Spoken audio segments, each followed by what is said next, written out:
Chapter 1. A Letter in the Rain. The rain fell steadily over Willowcroft that morning, each droplet pattering against the cobblestones with a soft, persistent rhythm. It was the kind of morning that made the village seem smaller than it truly was, the narrow lanes winding between timbered cottages disappearing into a gentle mist that rolled in from the surrounding hills. Most villagers stayed indoors, their windows fogged with condensation, their hearths smoking in quiet comfort. But for Miss Marple, the day held a peculiar tension she could not ignore.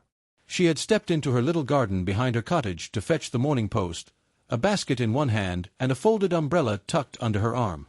Among the usual letters and bills was one that immediately drew her attention, an envelope of thick, cream-colored paper, sealed with dark crimson wax that bore a delicate emblem of a rose entwined with a key. The handwriting was familiar, though precise and careful, as though the writer had labored over each letter.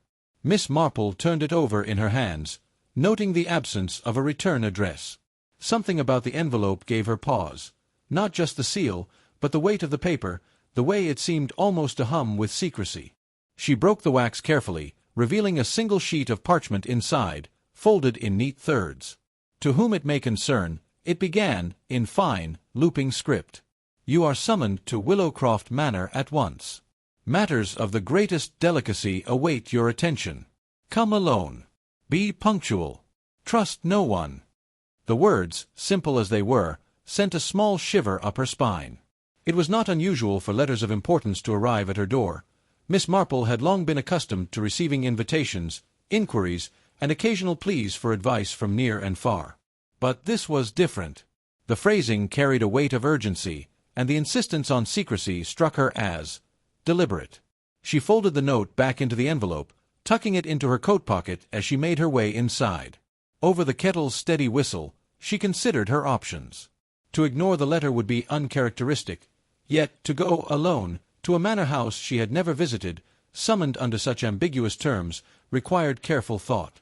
Miss Marple was never rash, but she had learned long ago that the smallest details, observed at the right moment, often revealed far more than the grand gestures of the world.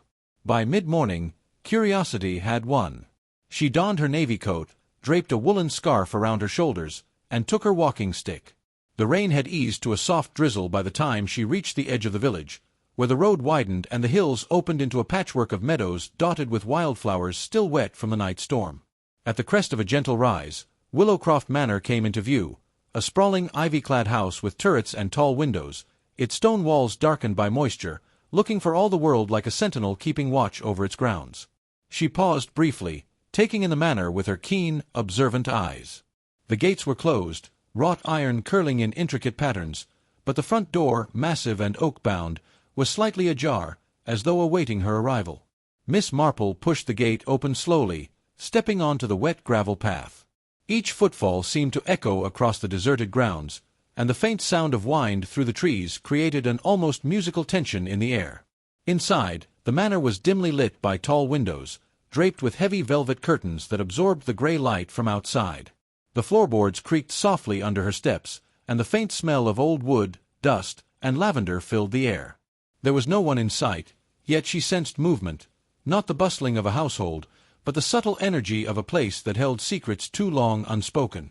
She made her way to the grand staircase, noting the portraits on the walls, stern faces of long-dead ancestors, their eyes following her in muted judgment. Each painting, each carved railing, seemed deliberately arranged to impress, intimidate, and distract, yet Miss Marple, attuned to the nuances of human design, saw through the layers. These were not merely decorations. They were symbols, statements, and, perhaps, warnings. Her attention was drawn to a small desk in the corner of the hallway, upon which rested a leather-bound diary, its cover locked with a tiny brass clasp. She approached it carefully, running her fingers over the cool leather. The diary seemed ordinary at first glance, yet the lock and the meticulous care with which it had been placed suggested it contained matters of consequence. A sense of anticipation, delicate yet insistent, filled her chest. Something had occurred here. Something significant. And this diary, she suspected, held the first thread of a story that would unravel in ways no one yet anticipated. She examined the lock, noting the intricate design, not merely decorative, but functional, as though it required knowledge, patience, and observation to open. Miss Marple had no intention of forcing it. The key, she was sure, would reveal itself in time. The house had a rhythm, a pattern, a language of its own, and she, having spent her life observing small details in others, understood how to listen. A sudden noise made her glance up, a faint scuff from the hallway behind her, then silence. No doors opened, no footsteps followed. Just the echo of her own presence. Miss Marple smiled faintly. This was the beginning. The letter, the locked diary, the empty halls, all elements of a puzzle she intended to solve. For Miss Marple, Willowcroft Manor was not merely a house. It was a story waiting to be told, a secret longing to be uncovered. And she, as always, would unravel it, gently, quietly, and with the precision only she could muster. She straightened, took a deep breath, and whispered to herself, as though addressing the walls themselves, "Every secret has a key, and every key a story." And with that, Miss Marple began the first steps of what promised to be a long, intricate, and profoundly revealing investigation. Chapter 2. Shadows of Willowcroft. The morning fog hung low over Willowcroft, softening the edges of the manor and blurring the sharp lines of the gardens into pools of gray and green.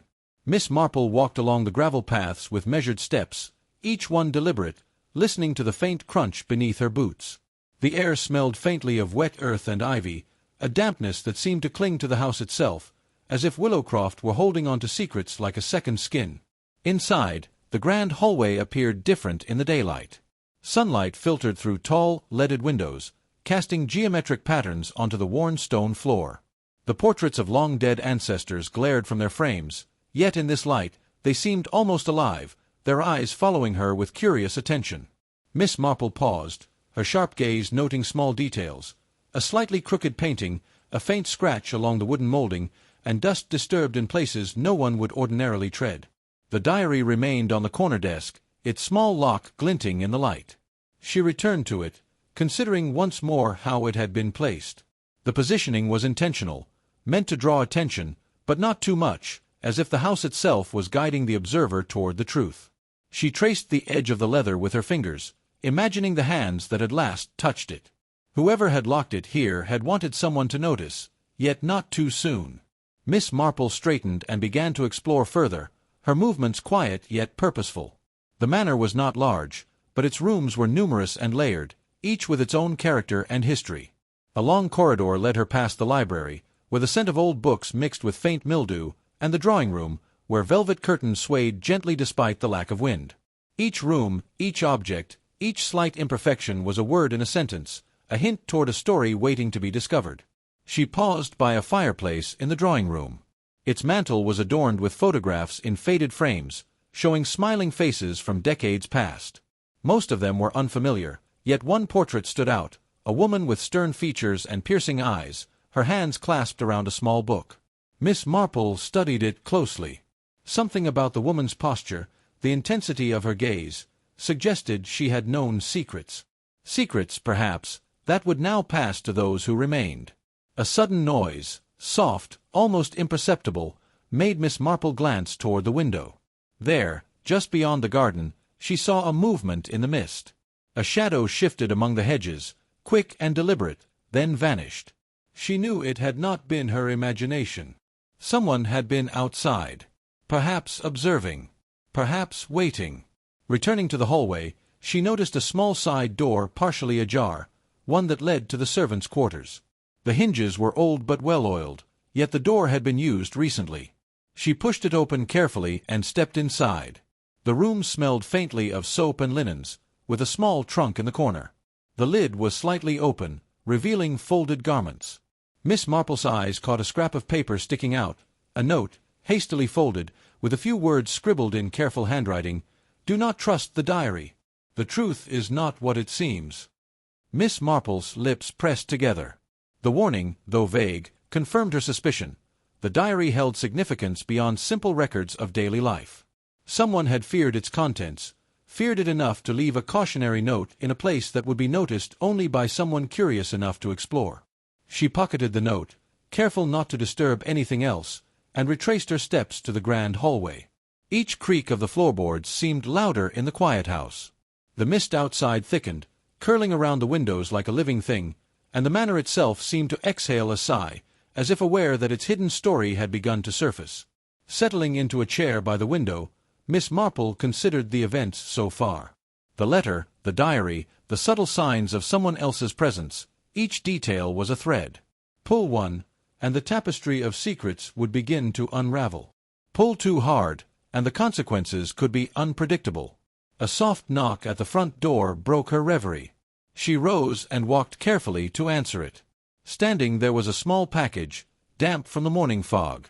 No one was in sight. Miss Marple brought it inside and opened it carefully. Inside was another note, folded with precision, and a key attached with a thin black ribbon. The note read simply, "For the diary. You may need this. Use wisely." Miss Marple held the key thoughtfully, turning it over in her hand. The manor, the diary, the letters, everything was now connected by small, deliberate clues. Someone wanted her to find the truth. But why? And what danger lay behind the locked pages of the diary? As evening fell and shadows lengthened across the rooms of Willowcroft Manor, Miss Marple placed the key beside the diary. She would not open it yet. Patience, she reminded herself, was always the greatest ally in uncovering hidden truths. And so the house waited, as did she, for the night to reveal its secrets, for the diary to speak, and for the story hidden within Willowcroft to slowly, inevitably, emerge. Chapter 3. The First Clues. The morning after Miss Marple received the key, Willowcroft Manor seemed to breathe a different air. The rain from the previous day had ceased, leaving puddles that reflected the tall windows like mirrors of a distorted world. Mist still clung to the gardens, curling around the trimmed hedges and topiaries, giving the property an almost ethereal quality. Miss Marple, ever observant, noted how the slightest detail could betray intention: a footstep in the mud, a smudge on a windowpane, or a slightly ajar door. Each of these, she understood, was a word in the quiet language of secrets. She approached the desk where the diary rested, key in hand. The leather cover looked ordinary enough, but she had long learned that appearances were deceptive. The diary had been deliberately placed here, protected, yet meant to be found. This suggested someone both wanted and feared its contents to be revealed. Miss Marple examined the clasp. Its tiny brass lock gleamed faintly, intricate and precise. She inserted the key, and with a quiet click, the lock yielded. Opening the diary, she was immediately struck by the neatness of the handwriting.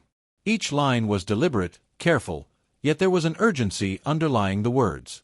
The first entries were mundane, daily routines, visitors, minor household affairs, yet, as she read further, a pattern began to emerge. References to the visitor and the letter recurred, vague yet insistent. Miss Marple made mental notes, aware that what was unsaid often mattered more than what was written. A sudden sound interrupted her focus, a soft creak from the hallway outside. Miss Marple paused, listening. Footsteps? Perhaps, though no one entered the room. She continued reading, letting the faint noise settle into the background. One entry, dated precisely a week prior, caught her attention. The heirloom must not leave the manor. Secrets cannot be revealed. Trust no one, not even those who seem loyal. The word heirloom piqued her curiosity.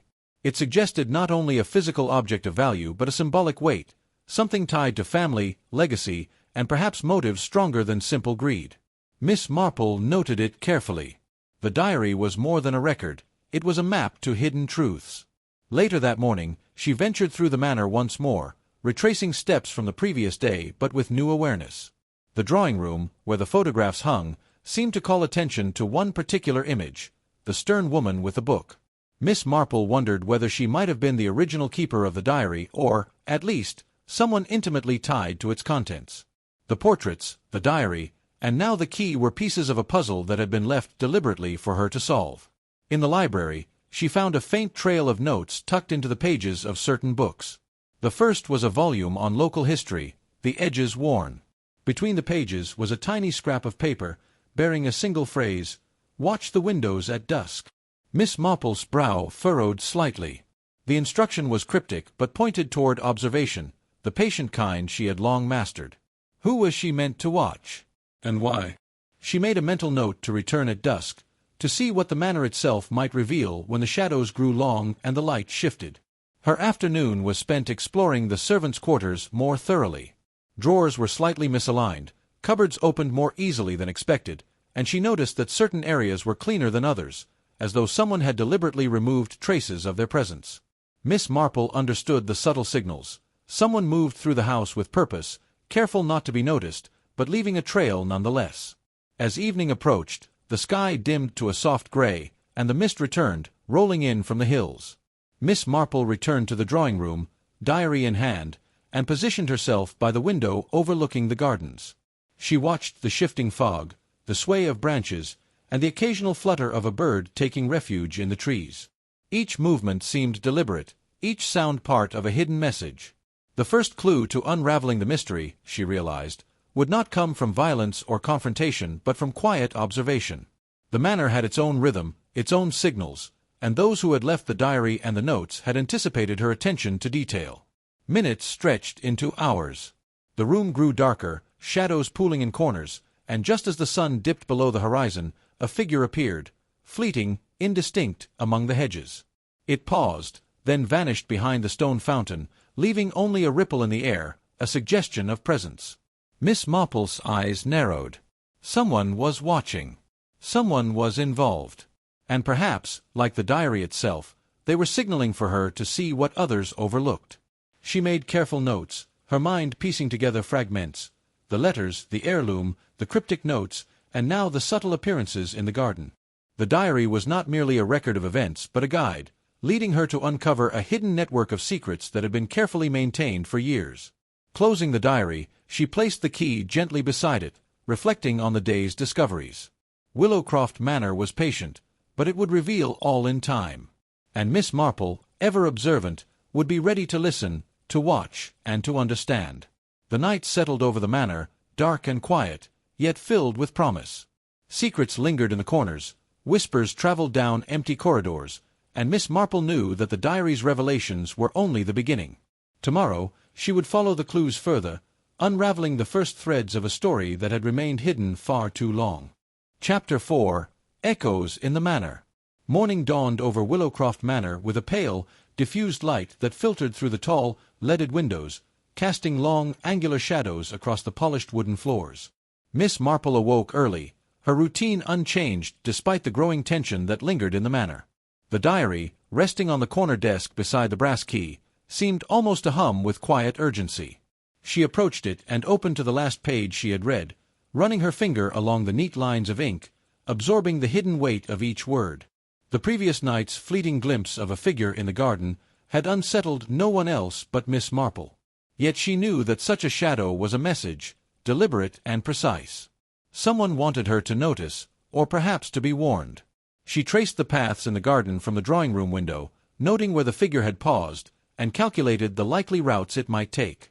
Her mind worked like a fine-toothed comb, pulling threads from scattered clues, weaving them into tentative patterns. Her exploration began with the library. The shelves, lined with centuries of books, had always fascinated her, not just for the stories they contained, but for the small annotations, hidden bookmarks, and the occasional note tucked in between pages. Today, her attention focused on a row of historical accounts of the village and its prominent families. Between the pages of one volume was another small scrap of paper, carefully folded, with a single line written in delicate script, "Trust not what you see, the walls have ears." Miss Marple's lips pressed together. The caution was cryptic but consistent with the diary's warnings. Willowcroft was not merely a house. It was a repository of secrets, and its residents, past and present, had been meticulous in hiding the truth. She moved next to the drawing-room, where sunlight now fell in patterns across the floor, highlighting subtle scratches and faint stains that might have gone unnoticed. Miss Marple crouched briefly, examining the markings. One in particular caught her attention, a faint scuff near the hearth, suggesting hurried footsteps, yet softened as though someone had attempted to obscure them. Every detail mattered, she reminded herself. The manor whispered its secrets in the smallest of gestures, and she intended to listen carefully. By midday, she had made her way through several rooms, cataloging small discoveries: a misaligned curtain revealing an overlooked window latch, a smudge on the velvet upholstery suggesting recent contact, and a faint perfume lingering in the air, floral, slightly musky, and unmistakably deliberate. Each clue painted a picture of the manor's hidden life, of its occupants' comings and goings, of their anxieties and intentions. Returning to the diary, Miss Marple turned the page to reveal a series of entries that grew increasingly tense. References to meetings in hidden corners, whispered conversations, and coded phrases suggested that the manor had been host to clandestine activities.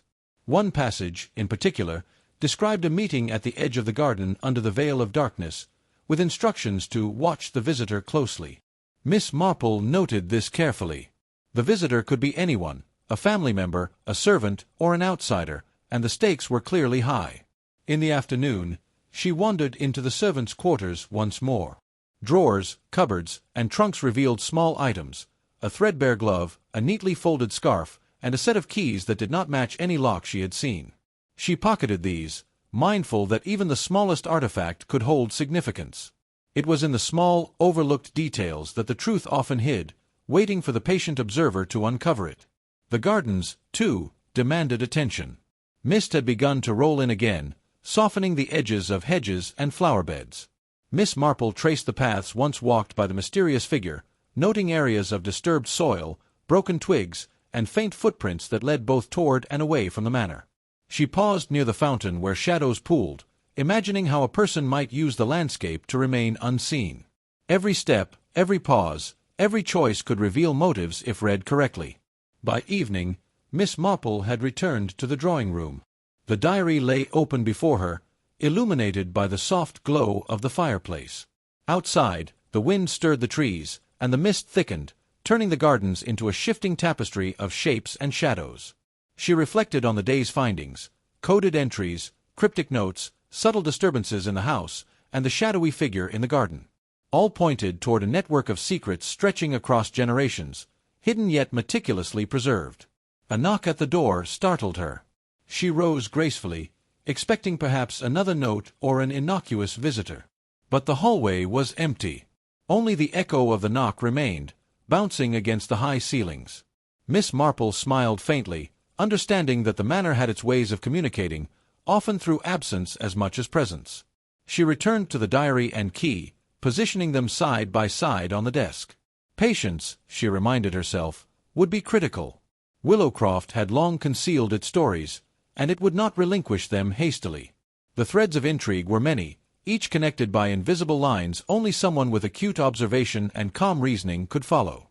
As night fell over Willowcroft, the manor seemed almost alive, its walls holding their breath, awaiting the next revelation. Miss Marple, seated by the window with the diary open, knew that she was no longer merely observing. She was part of the unfolding narrative, a careful interpreter of subtle signals, ready to uncover the hidden truths that the locked diary of Willowcroft had long protected. The first clues had been revealed, but the path to understanding was only beginning. And in that quiet, expectant darkness, Miss Marple waited, ever vigilant, for the next whisper of the manor's secrets. Chapter 5. Echoes in the Manor. The morning mist still clung to the gardens of Willowcroft Manor, softening the rigid lines of the topiaries and lending the grounds an almost dreamlike quality. Miss Marple awoke with the same quiet determination that had guided her through the previous days. The locked diary had already revealed tantalizing hints, and the cryptic messages hidden within the house called for careful observation and patience. Today, she resolved, she would investigate the manor itself, the very walls and floors that had silently witnessed decades of secrets. Her first steps were toward the drawing-room, where the fireplace dominated the space. She crouched near the hearth, running her fingers along the polished floorboards.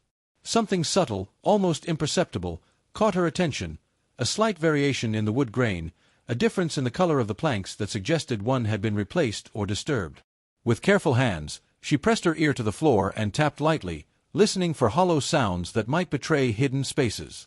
A faint echo answered back, irregular and suggestive. Miss Marple fetched a small, portable lamp and knelt, shining the light into the crevices. Dust motes danced in the beam, but beyond them, she noted faint scratches along the edges of the boards, as if someone had tried to conceal movement. Her mind worked methodically, piecing together the patterns. The manor was telling her something.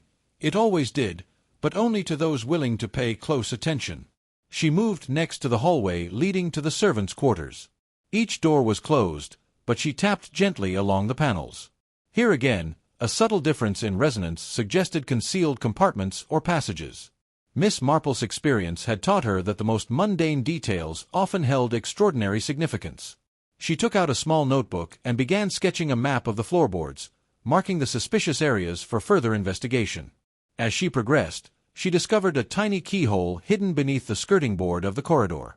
The key she carried from the diary did not fit, but its presence suggested yet another secret.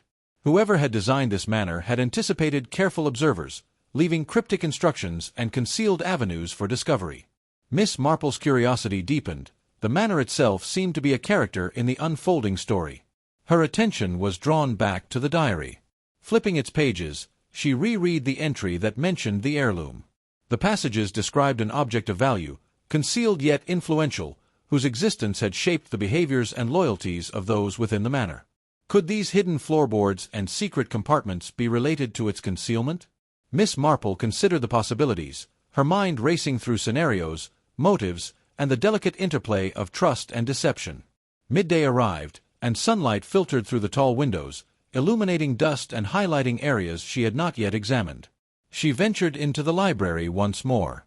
The books here, she noticed, were arranged not merely by subject but with an almost obsessive precision. Certain titles were slightly misaligned, their spines protruding faintly, hinting at objects hidden behind them. Miss Marple examined these shelves carefully, removing books one by one. Behind a particularly thick volume on local genealogy, she discovered a small, hidden box. Inside were letters, brittle with age, and a miniature locket engraved with initials. The letters were written in a hurried, sometimes cryptic script. They suggested clandestine meetings, discussions of family inheritances, and veiled threats. The locket, by contrast, carried a sense of intimacy and sentiment, the initials carefully intertwined. Miss Marple reflected on the juxtaposition. The diary, the letters, the locket, the hidden floorboards, all spoke of secrets, loyalty, betrayal, and the weight of legacy. In the afternoon, she returned to the main hall. The light had shifted, and shadows lengthened across the ornate rugs. Miss Marple knelt once again near the suspicious floorboards, tapping and listening. A faint, irregular sound responded, confirming her earlier suspicions. She fetched a small tool, gently lifting a section of the boards to reveal a narrow cavity beneath. Inside were objects wrapped carefully in cloth, more letters, a small key, and an envelope sealed with wax. The seal bore a crest, the same that appeared on the diary's first page. Miss Marple's heart quickened. The manor was revealing its layers, one secret at a time. She carefully examined each item, noting names, dates, and peculiarities. The envelope contained a single sheet of paper, a cryptic warning, phrased in the sort of deliberate ambiguity that required careful interpretation. It read, "Those who watch are not always safe, those who seek must tread lightly. The truth sleeps beneath the feet of the unwary." The warning seemed almost theatrical, yet Miss Marple understood its weight. Someone had anticipated discovery, had left these clues with an awareness of human nature and her particular skill. She stored the letters and key in a secure pocket of her coat, resolved to examine them later. By evening, the manor had settled into an almost unnatural quiet. Miss Marple sat by the window in the drawing-room, diary in hand, reflecting on the day's discoveries. The hidden floorboards, letters, locket, and cryptic warning all formed a tapestry of intrigue. The manor's secrets were slowly unfolding, yet each revelation only deepened the mystery. Outside, mist curled around the hedges and the fountain, softening the edges of the landscape. Shadows shifted in the fading light, and Miss Marple noted movement, fleeting, deliberate. The figure she had glimpsed before was nowhere in sight, yet she could sense an unseen presence, observing, waiting, testing. The day's investigations had strengthened her resolve. Willowcroft Manor was a labyrinth of secrets, and she, with patience, observation, and quiet intellect, would navigate it carefully. Each clue was a thread, leading her closer to understanding the hidden histories, motives, and ultimately, the identity of those who had sought to manipulate, deceive, and conceal the truth. Night fell fully, the manor enveloped in darkness save for the soft glow of lamps inside. Miss Marple closed the diary gently, placing the letters and locket beside it. She rose and walked to the window, gazing at the gardens now shadowed and mysterious. Tomorrow, she would continue her meticulous exploration, following the trail of secrets that stretched through corridors, floorboards, and hearts alike. The manor waited patiently, knowing that one careful observer had begun to untangle its web. And Miss Marple, undeterred and alert, would ensure that the truth, though concealed, would not remain buried forever. Chapter 6. Whispers Behind Closed Doors. The dawn broke over Willowcroft Manor with a fragile, silvery light, spilling through the tall windows of the drawing-room and scattering reflections across the polished wooden floor. Miss Marple rose quietly, careful not to disturb the house's deep stillness. The manor seemed almost alive in these early hours, each creaking floorboard and whisper of the wind through the eaves hinting at secrets yet to be uncovered. The diary, with its carefully penned entries, had already guided her toward clues hidden in plain sight, yet she knew the manor held layers deeper than she had explored so far. She began her morning in the corridor that connected the servants' quarters with the main hall. Each door, each panel, she noted, bore subtle imperfections, scratches, dents, and scuffs that suggested activity in moments when the house appeared silent. Kneeling carefully, Miss Marple ran her fingers along the edges of a panel, noting a faint draft, a whisper of air that suggested a hidden recess behind it. The careful construction of Willowcroft Manor, she realized, was not merely for elegance but for concealment, a labyrinth meant to shelter its secrets. Her eyes moved to the stairwell. The steps, worn and polished over decades, had particular scuff marks that did not align with ordinary traffic. Miss Marple followed the patterns, her gaze sharp and discerning. Some marks suggested hurried movement, perhaps the passage of someone anxious or hiding something, while others were deliberate, meant to mislead. Her mind catalogued each anomaly with the precision of a watchmaker, noting the rhythm and irregularities that might reveal truths unseen by others. The diary had mentioned private conversations, gatherings in hidden corners, and messages left to be discovered later. Miss Marple considered that perhaps some of the cryptic warnings she had found were designed as misdirection, layered to test the observer's patience and discernment. Yet, she had learned over years of careful observation that nothing in human behavior, no matter how seemingly trivial, was without meaning. She traced her thoughts through the possible motives of those in the manor: old grudges, jealousy, the allure of inheritance, and the weight of family expectations. By mid-morning, she had moved to the library, a room she now considered a treasure trove of information. The bookshelves, towering and filled with volumes of local history, contained subtle clues, misaligned spines, slightly protruding titles, and dust patterns that suggested areas of repeated handling. Miss Marple carefully inspected each shelf, removing books with deliberate caution. Behind a heavy, leather-bound volume on regional genealogy, she discovered a small compartment containing additional letters and documents. These letters were delicate, written in a tight, almost anxious hand. They spoke of meetings held at night, instructions given in coded language, and veiled threats that hinted at manipulation and betrayal. One letter, in particular, referred to an unseen guardian who watched over certain valuable possessions within the manor. Miss Marple carefully unfolded each document, noting not only the words but the subtleties of the handwriting, pressure points, flourishes, and the way certain letters were emphasized, which could indicate urgency, secrecy, or even deception. Lunch passed quietly, and the manor seemed to settle into a deceptive calm. Yet Miss Marple, undistracted by the ordinary rhythm of the day, turned her attention to the corridors connecting the east and west wings. Here, she noticed faint marks on the wall, almost imperceptible smudges at hand height, suggesting someone had touched the surface repeatedly, possibly to guide themselves or to leave subtle messages. The walls themselves, she realized, were witnesses to countless actions, small and large, and careful observation could reveal patterns invisible to the untrained eye. In the afternoon, she ascended the stairs to the upper floors, where the family's private quarters lay. The air here was cooler, and the faint smell of old wood and wax lingered. She examined doors, frames, and keyholes, finding minor irregularities that suggested areas had been tampered with or hidden from view.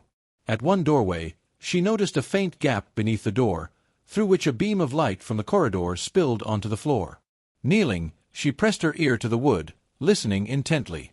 A faint creak, almost imperceptible, suggested movement beyond the closed door. Miss Marple's experience taught her to consider every possibility. Who could be behind that door? Were they moving quietly, attempting to hide something, or simply unaware of the observer's presence? She made careful notes in her small notebook, mapping each discovery with precision. Even the smallest detail, she knew, could become crucial in untangling the complex web of secrets surrounding the manor. By evening, the light had softened, casting long shadows across the grand hall.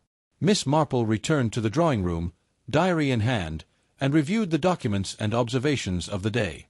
Each clue, the hidden compartments, the letters, the marks on floors and walls, seemed to converge toward a central mystery, an unseen tension linking past actions to present secrets. She reflected on the diary's warning, "Those who watch are not always safe." The words now resonated more deeply, suggesting that the manor's secrets were guarded, not merely by walls, but by human intent and vigilance.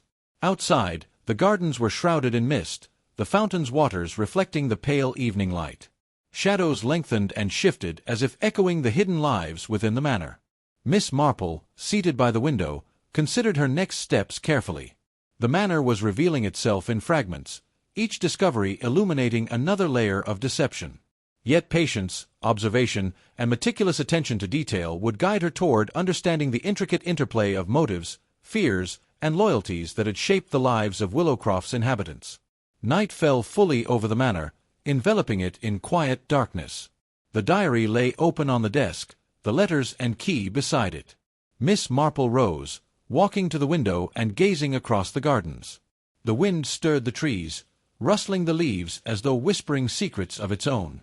She understood that the path ahead would be one of careful deduction, piecing together subtle hints and hidden truths. Tomorrow, she resolved, she would follow the traces of these hidden actions further, tracing the unseen footsteps and messages left in corners, walls, and floorboards. The manor's story was slowly unfolding, and Miss Marple, with her unwavering patience and sharp insight, would ensure that its mysteries did not remain buried. The investigation, subtle and deliberate, was only beginning, and the secrets of Willowcroft were yet to reveal their full depth. Chapter 7. The Hidden Correspondence. The early morning fog wrapped Willowcroft Manor in a shroud of secrecy, softening the edges of the gardens and lending the estate an air of muted suspense. Miss Marple began her day in the library once again, drawn by the lingering presence of the hidden letters she had discovered the previous day. Each envelope, sealed carefully with wax and bearing a crest, seemed to pulse with untold stories, and she handled them with the reverence of someone uncovering a long-forgotten truth. Carefully opening the first letter, she examined its contents. The handwriting was neat but tense, the words deliberate, coded, and sometimes cryptic. Miss Marple traced the lines with her finger, absorbing not just the literal message, but the undertones, hints of fear, loyalty, and betrayal. The letter spoke of late-night meetings, clandestine exchanges, and veiled warnings that implicated unnamed individuals in the manor. Each phrase seemed meticulously crafted to conceal as much as it revealed, yet Miss Marple, trained to read human behavior as fluently as words on a page, began piecing together patterns. A second letter, found tucked beneath the first, introduced a new layer of intrigue. It referenced a guardian of sorts, someone tasked with ensuring that certain objects, possibly the heirloom mentioned in the diary, remained hidden and protected. The care with which the words were chosen suggested someone who valued discretion above all, yet whose anxiety occasionally slipped into the writing, betraying urgency and fear. Miss Marple noted these subtleties in her notebook, careful to maintain the sequence of events and the implied relationships between correspondents. By late morning, she had moved to the main hall, placing the letters and key carefully in a satchel at her side. The hall's high ceilings and shadowed corners seemed to listen as she examined the intricate moldings and woodwork.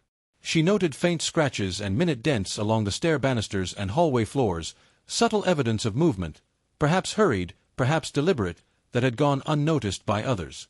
Each mark told a story, and Miss Marple's mind catalogued them as she traced the paths of unseen footsteps throughout the manor. Her attention returned to the diary. Rereading its passages, she realized that the entries were interconnected with the letters she now held.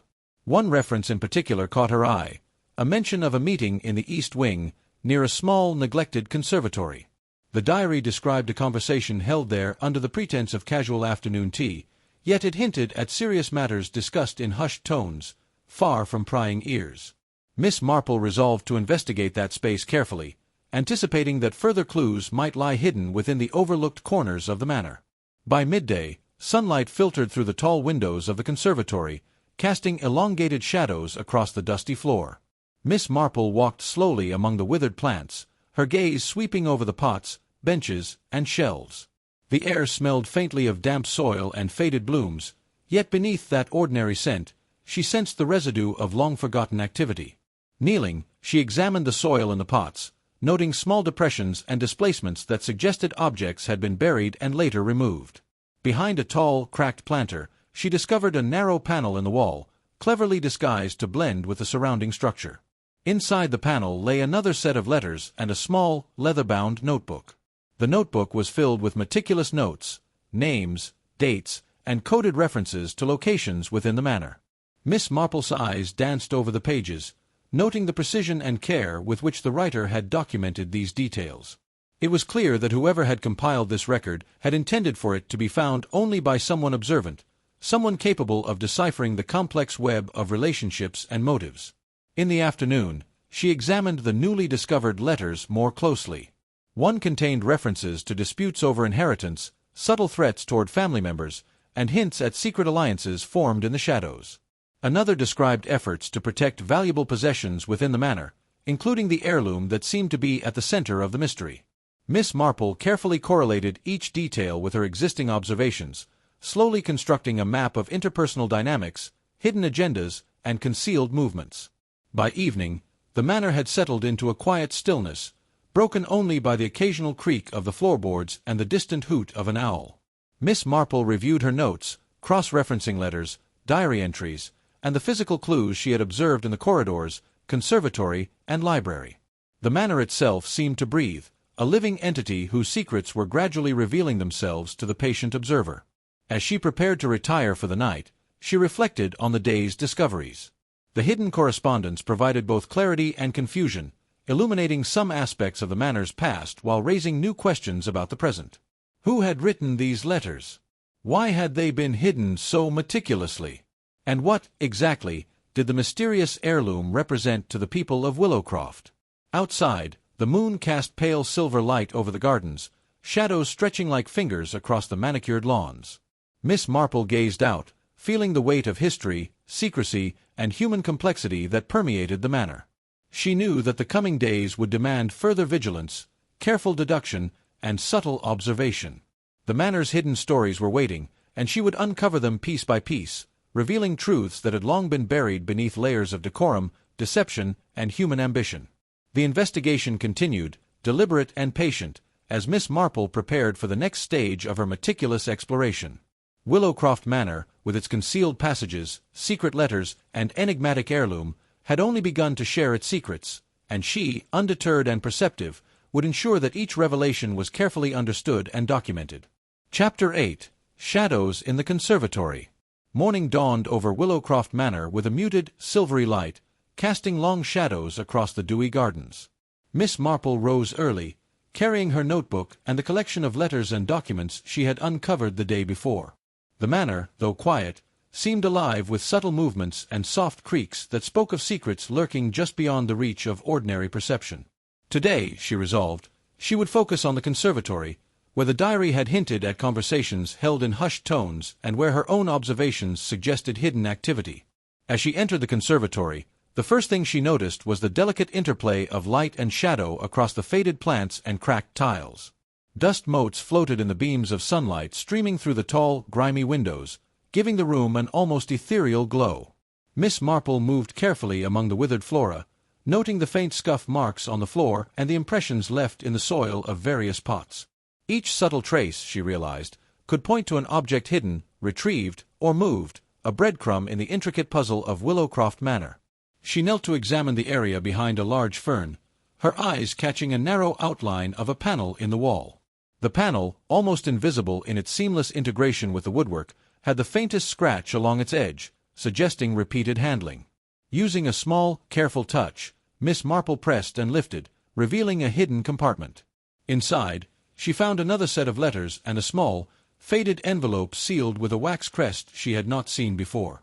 Her fingers traced the edge of the envelope, noting the unusual thickness of the paper and the faint scent of lavender, as though the sender wished to conceal both words and identity. Opening the letters, Miss Marple read through meticulously, absorbing both the explicit content and the subtle nuances hidden between the lines. One letter spoke cryptically of a meeting in the dead of night, referencing the guardian of the heirloom and warning against those who watch too closely. Another hinted at rivalries that stretched back decades, with veiled threats directed toward unnamed family members and staff. Every letter added layers to the already complex web of motives, loyalties, and deceptions surrounding the manor. By late morning, she had moved her attention to the glass panels and surrounding shelves. She noted smudges and fingerprints on several panes, suggesting someone had looked out or into the conservatory, perhaps to observe without being seen. Behind a row of dusty terracotta pots, she discovered faint marks on the floor, impressions that indicated something heavy had been moved, perhaps to uncover or hide an object. Miss Marple made careful notes, connecting these physical traces with the information contained in the hidden correspondence. The afternoon brought with it a quiet intensity as she followed a series of subtle clues along the conservatory's perimeter. A small crack in the floor near the central fountain drew her attention. Kneeling, she examined it closely and discovered a hidden latch beneath the marble edging. Pressing it gently, a section of the floor lifted, revealing a shallow cavity containing a folded piece of parchment. The parchment was old, its edges brittle, and written in a careful hand. It detailed instructions for the placement of objects within the manor, coded references to family heirlooms, and notes on the movements of various staff members. Miss Marple's mind worked rapidly, mapping the relationships and sequences suggested by the letters, diary, and newly discovered parchment. The manor itself seemed to be speaking through these subtle clues, offering a narrative that only careful observation and patience could unravel. Each piece of evidence, she realized, was designed to mislead the casual observer, while revealing the truth to someone attentive enough to notice the small discrepancies and hidden messages. As evening approached, the light softened, casting elongated shadows across the conservatory floor. Miss Marple reviewed her findings, noting the interplay between letters, diary entries, and physical evidence. She understood that the heirloom, central to the manor's mystery, was more than a mere object. It was a focal point of hidden motives, secret alliances, and long-standing grievances. Its protection, concealment, and potential discovery had driven much of the subtle conflict that permeated the house. Outside, the gardens were cloaked in mist, the fountain reflecting the muted glow of the setting sun. Miss Marple stood at the conservatory window, considering her next steps. The manor's secrets were revealing themselves slowly, each discovery providing insight into human nature, the power of secrecy, and the lengths to which individuals would go to protect or conceal valuable knowledge. The day concluded with Miss Marple carefully returning the letters and parchment to her satchel. She walked through the silent corridors, her senses attuned to every creak, shadow, and whisper. Willowcroft Manor, though seemingly tranquil, held a complex network of hidden truths, and she knew that patience, observation, and keen deduction would be required to uncover the full story. Night fell, enveloping the manor in quiet darkness. The conservatory, now still and silent, seemed to hold its breath, guarding the secrets Miss Marple had unearthed and those yet to be discovered.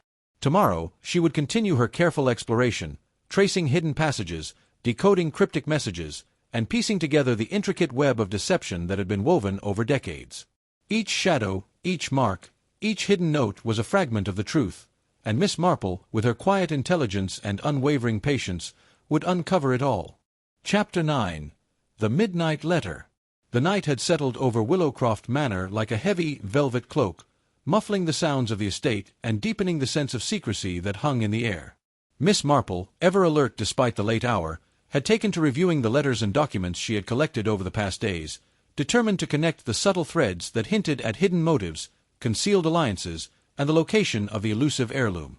The flickering candlelight danced over the pages, illuminating the delicate handwriting, the folds, and the creases that spoke as much as the words themselves. A sudden noise, the soft scrape of a floorboard or the whisper of a draught through the old window, drew her attention. She paused, listening intently, every sense attuned to the manor's rhythms. Willowcroft seemed alive in a way that the daytime stillness could never reveal. Footsteps, shadows, and rustling curtains hinted at the constant movement of unseen presences, whether servants, family members, or perhaps intruders drawn by curiosity or greed. As she reread the most recent letter, a particular passage caught her eye. It referenced a midnight meeting and contained instructions for the discreet exchange of documents under the cover of darkness. The letter had been unsigned, but the tone, careful phrasing, and references matched other correspondence she had examined, correspondence that suggested a network of hidden communication within the manor. Miss Marple carefully noted the details, mentally reconstructing possible routes through corridors, gardens, and hidden panels where such an exchange might occur. The manor's clock struck 12, the chimes resonating through the halls with a solemn clarity. Miss Marple, drawing on her years of observing human nature, knew that those who operated under the cover of darkness often left traces, footprints, displaced objects, or subtle disturbances in dust and floor polish. She moved quietly to the east wing, where a faint draft hinted at a slightly ajar window. Her eyes scanned the floor, noting irregularities in the carpeting and faint scratches along the wooden skirting boards. Each mark, small though it was, suggested a pathway taken, a secret journey made in the hush of night. In the library, she discovered a faint outline on the floor where a chair had been moved recently. Beneath it lay a folded scrap of paper, almost invisible in the dim candlelight. Carefully, she retrieved it and unfolded the fragile sheet. The message was cryptic, hinting at a meeting near the conservatory under the guise of routine care for the plants. It referred indirectly to the heirloom, describing it as the heart of the family's legacy, and warned of those who watched too closely. Miss Marple noted the deliberate vagueness. The letter was written to reveal just enough to guide a trusted individual without exposing the writer to risk. Her attention then shifted to the conservatory. She moved with quiet deliberation, observing the faint smudges on the glass, the irregular soil in several pots, and the discreet panel she had discovered days before. Every detail suggested movement. Someone had been here recently, perhaps following the instructions of the midnight letter, perhaps attempting to conceal or retrieve something of value. Miss Marple's mind catalogued each clue, analyzing the physical traces alongside the textual hints to reconstruct events she could not have witnessed firsthand. Suddenly, a draft stirred a curtain, revealing a small, hidden envelope tucked in a corner where the floor met the wall. Miss Marple approached cautiously and retrieved it. Inside was a single folded note, its paper aged and slightly brittle. The message was brief but loaded with significance. "Trust no one. The heirloom's secret lies where shadows fall longest." Her eyes narrowed as she considered the phrasing, "where shadows fall longest," was clearly a metaphor, perhaps referencing the conservatory at sunset, a long corridor, or a hidden recess in the manor's architecture. By early morning, Miss Marple had returned to her study, piecing together the day's discoveries. Each letter, each scrap of paper, and each subtle physical clue contributed to a growing tapestry of understanding. The network of correspondence revealed long-standing rivalries, alliances forged in secrecy, and individuals willing to act covertly to protect, discover, or claim the heirloom. Miss Marple reflected on the psychology embedded in the communications. The writers of the letters had taken great care to manipulate perception, to reveal just enough to guide trusted parties while misleading anyone prying too closely. The choice of words, the use of metaphor, and the strategic placement of letters demonstrated careful planning, yet even meticulous planning could not obscure human error. That error, in misjudged phrasing, the unintended marks left on the floor, or the faint smell of tobacco or perfume, was what Miss Marple relied upon to untangle the mystery. As dawn broke, pale light spilling through the tall windows of Willowcroft Manor, Miss Marple set her notes in order, her mind already racing ahead to the next steps. She needed to verify the locations hinted at in the letters, observe the reactions of those in the house, and consider who among them could be trusted, and who was likely to deceive. Every detail mattered, no matter how insignificant it might appear. The faint indentation on a windowsill, the slightly ajar drawer, or the subtle discrepancy in handwriting style could provide the insight needed to advance the investigation.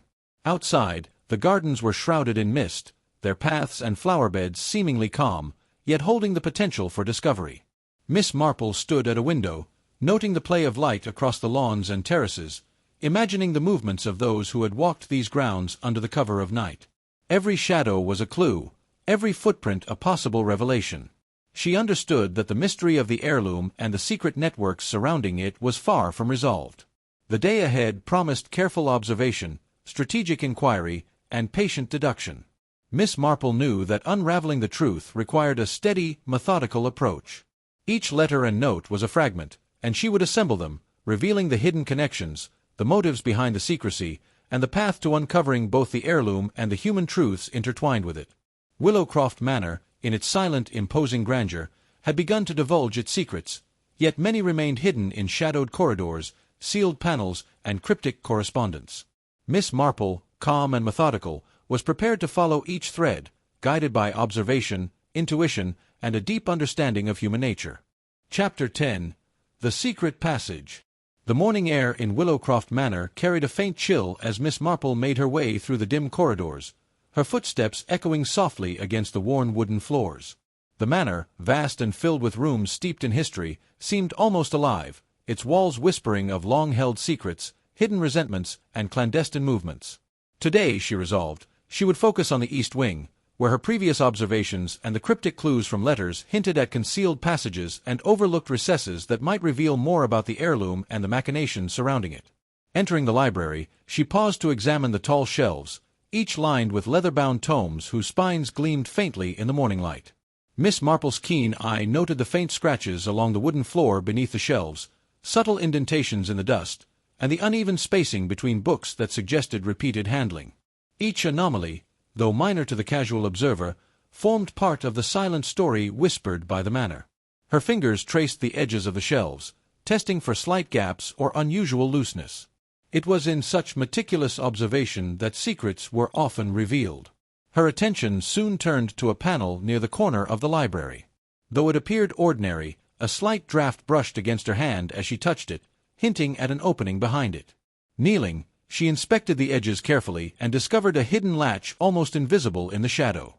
Pressing it gently, she felt the subtle give of the wood beneath her fingers. With a careful push, a section of the panel swung inward, revealing a narrow, dark passage that sloped downward into the bowels of the manor. Miss Marple's heart quickened with quiet excitement. Hidden passages were common in estates of this age, often constructed to allow discreet movement of servants, family members, or valuables. She retrieved a small lantern and descended the narrow staircase, mindful of the creaking steps and the musty scent of age-old stone. The passage was confined, lined with rough-hewn bricks, and illuminated only by the soft glow of her lantern. Every step she took seemed to echo, as though the manor itself were aware of her presence and intent on observing her intrusion. Halfway down, she noticed scuff marks along the floor, footprints that suggested the passage had been used recently. The size and pattern indicated more than one person had traversed this hidden route, and the direction suggested they were coming from the upper floors, perhaps even from the conservatory she had explored in previous days. Miss Marple's mind raced, connecting these movements with the midnight letters and the cryptic notes regarding the heirloom. Someone was actively navigating these secret corridors to retrieve, conceal, or protect an object of great importance. At the passage's end, a small wooden door blocked her way.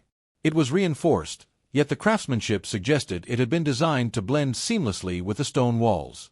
Miss Marple pressed her ear against it and listened. Faint murmurs and the distant shuffle of feet suggested the presence of someone on the other side, moving cautiously, perhaps unaware that she was nearby. She made careful notes, observing the position of light filtering through cracks and the slight warmth of the door, indicative of recent human contact. Waiting patiently, she considered her approach. Direct confrontation could alert the person inside, potentially causing the destruction or relocation of important evidence. Instead, she opted for observation and subtle intrusion. Pulling a narrow sliver of paper from her notebook, she jotted down a diagram of the passage, the door, and the potential escape routes. This mental map would guide her next steps, allowing her to track movements and understand the strategic significance of the hidden corridor. After a few tense moments, the murmurs ceased. Miss Marple took the opportunity to gently push the door open. It creaked softly but did not betray her presence. Beyond lay a small chamber, scarcely more than a storage closet, filled with trunks, crates, and covered furniture. Dust lay thick on most surfaces, though she noticed a faint trail of disturbed dust leading toward a corner. There, partially concealed beneath a heavy velvet cloth, was a small wooden chest, its lock intricately designed, its surface bearing scratches that indicated recent handling. The chest, Miss Marple realized, could very well contain the heirloom or related items. Yet the lock, a delicate mechanism, would require careful attention. She refrained from forcing it open, instead noting its design and probable weaknesses. Nearby, faint impressions in the dust suggested that someone had knelt before it, manipulating it with care. This aligned with the cryptic instructions she had found in previous letters: careful handling, secretive movement, and utmost discretion. As she catalogued the chamber, Miss Marple also took note of the small details that others might overlook: the faint scent of lavender, indicating a recent visitor, a few cigarette ashes, suggesting someone had spent a considerable amount of time here, and a slightly bent corner of one of the crates, hinting at a hasty relocation of contents. Each observation enriched the growing narrative of events within Willowcroft Manor, allowing her to reconstruct movements, intentions, and potential identities of those involved. Time passed quietly as she examined the chamber, mindful of the need for patience and precision. Every action she took was deliberate, ensuring that she left no trace that might alert intruders or complicate her deductions. The narrow passage behind her offered a discreet exit should she need it, a secret route that mirrored the careful, methodical approach she employed in all her investigations. By late afternoon, Miss Marple emerged from the secret passage, her mind full of plans and strategies. The discovery of the hidden chamber, the mysterious chest, and the signs of recent activity added layers of complexity to the case.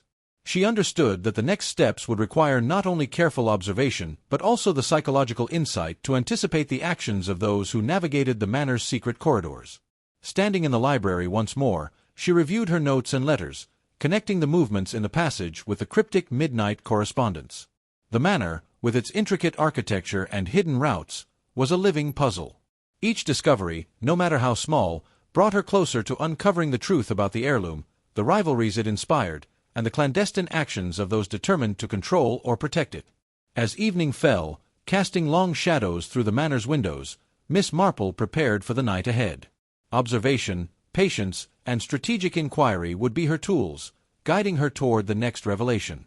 Willowcroft Manor, with its secret passages, hidden chambers, and layers of deception, held the key to understanding human nature, motives, and the intricate web of secrecy woven over decades. Miss Marple, calm and methodical, knew that the manor's secrets would continue to unfold, revealing hidden truths to the patient and observant. And she, with her quiet intelligence, was ready to uncover every last fragment, one careful step at a time. Chapter 11. Shadows over the Conservatory. The early morning mist hung over Willowcroft Manor like a gauzy veil, softening the edges of the sprawling estate and muting the sounds of distant birds and rustling leaves. Miss Marple, ever meticulous, had begun her day in the quiet of her sitting room, reviewing the notes she had compiled from the hidden chamber and the secret passage. Each detail, however minor it seemed, hinted at the movements, intentions, and secret alliances within the manor. The chest in the concealed chamber, the cryptic letters, and the evidence of recent activity all wove together a complex tapestry that demanded patience, observation, and careful deduction. Her attention now turned to the conservatory, a place that had repeatedly surfaced in the correspondence and in her observations. The glasshouse, with its array of exotic plants and carefully tended flower beds, was more than a mere garden space. It was a crossroads of clandestine meetings and hidden exchanges. Miss Marple knew that those who sought secrecy often chose the conservatory for its relative isolation, the noise of the bubbling fountain masking whispered conversations, and the twisting pathways offering concealment from prying eyes. As she approached, she noted the faint traces of footprints in the dew-laden gravel paths leading up to the conservatory's entrance. Some impressions were recent, others older, yet all suggested deliberate movement toward and away from the building. Miss Marple crouched to examine them, noting the varied shoe sizes and the subtle differences in gait. The pattern suggested multiple individuals had traversed these paths at different times, a secret rendezvous, or perhaps surveillance by those curious or cautious about the heirloom's fate. The conservatory door, slightly ajar, creaked softly as she entered. Inside, the scent of damp earth and flowering plants mingled with the faint trace of tobacco smoke, evidence of the night's previous visitor.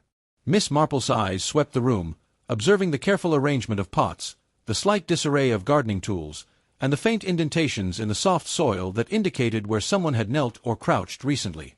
Every subtle detail, she knew, was a piece of the larger puzzle she was unraveling. In one corner, near a fern stand, she noticed a small, partially buried object, a folded note, almost invisible against the dark soil. Carefully, she retrieved it, unfolding the delicate paper.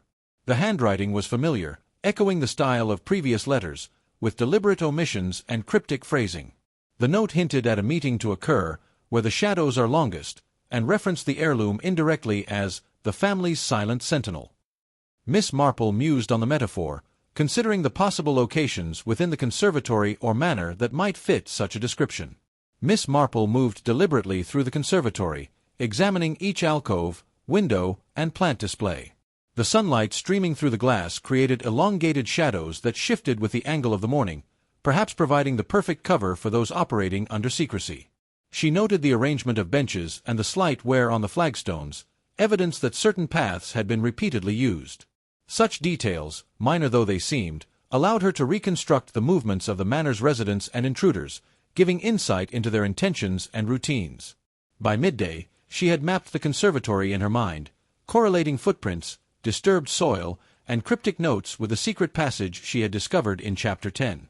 The network of hidden routes and private corners revealed a pattern of careful, methodical secrecy.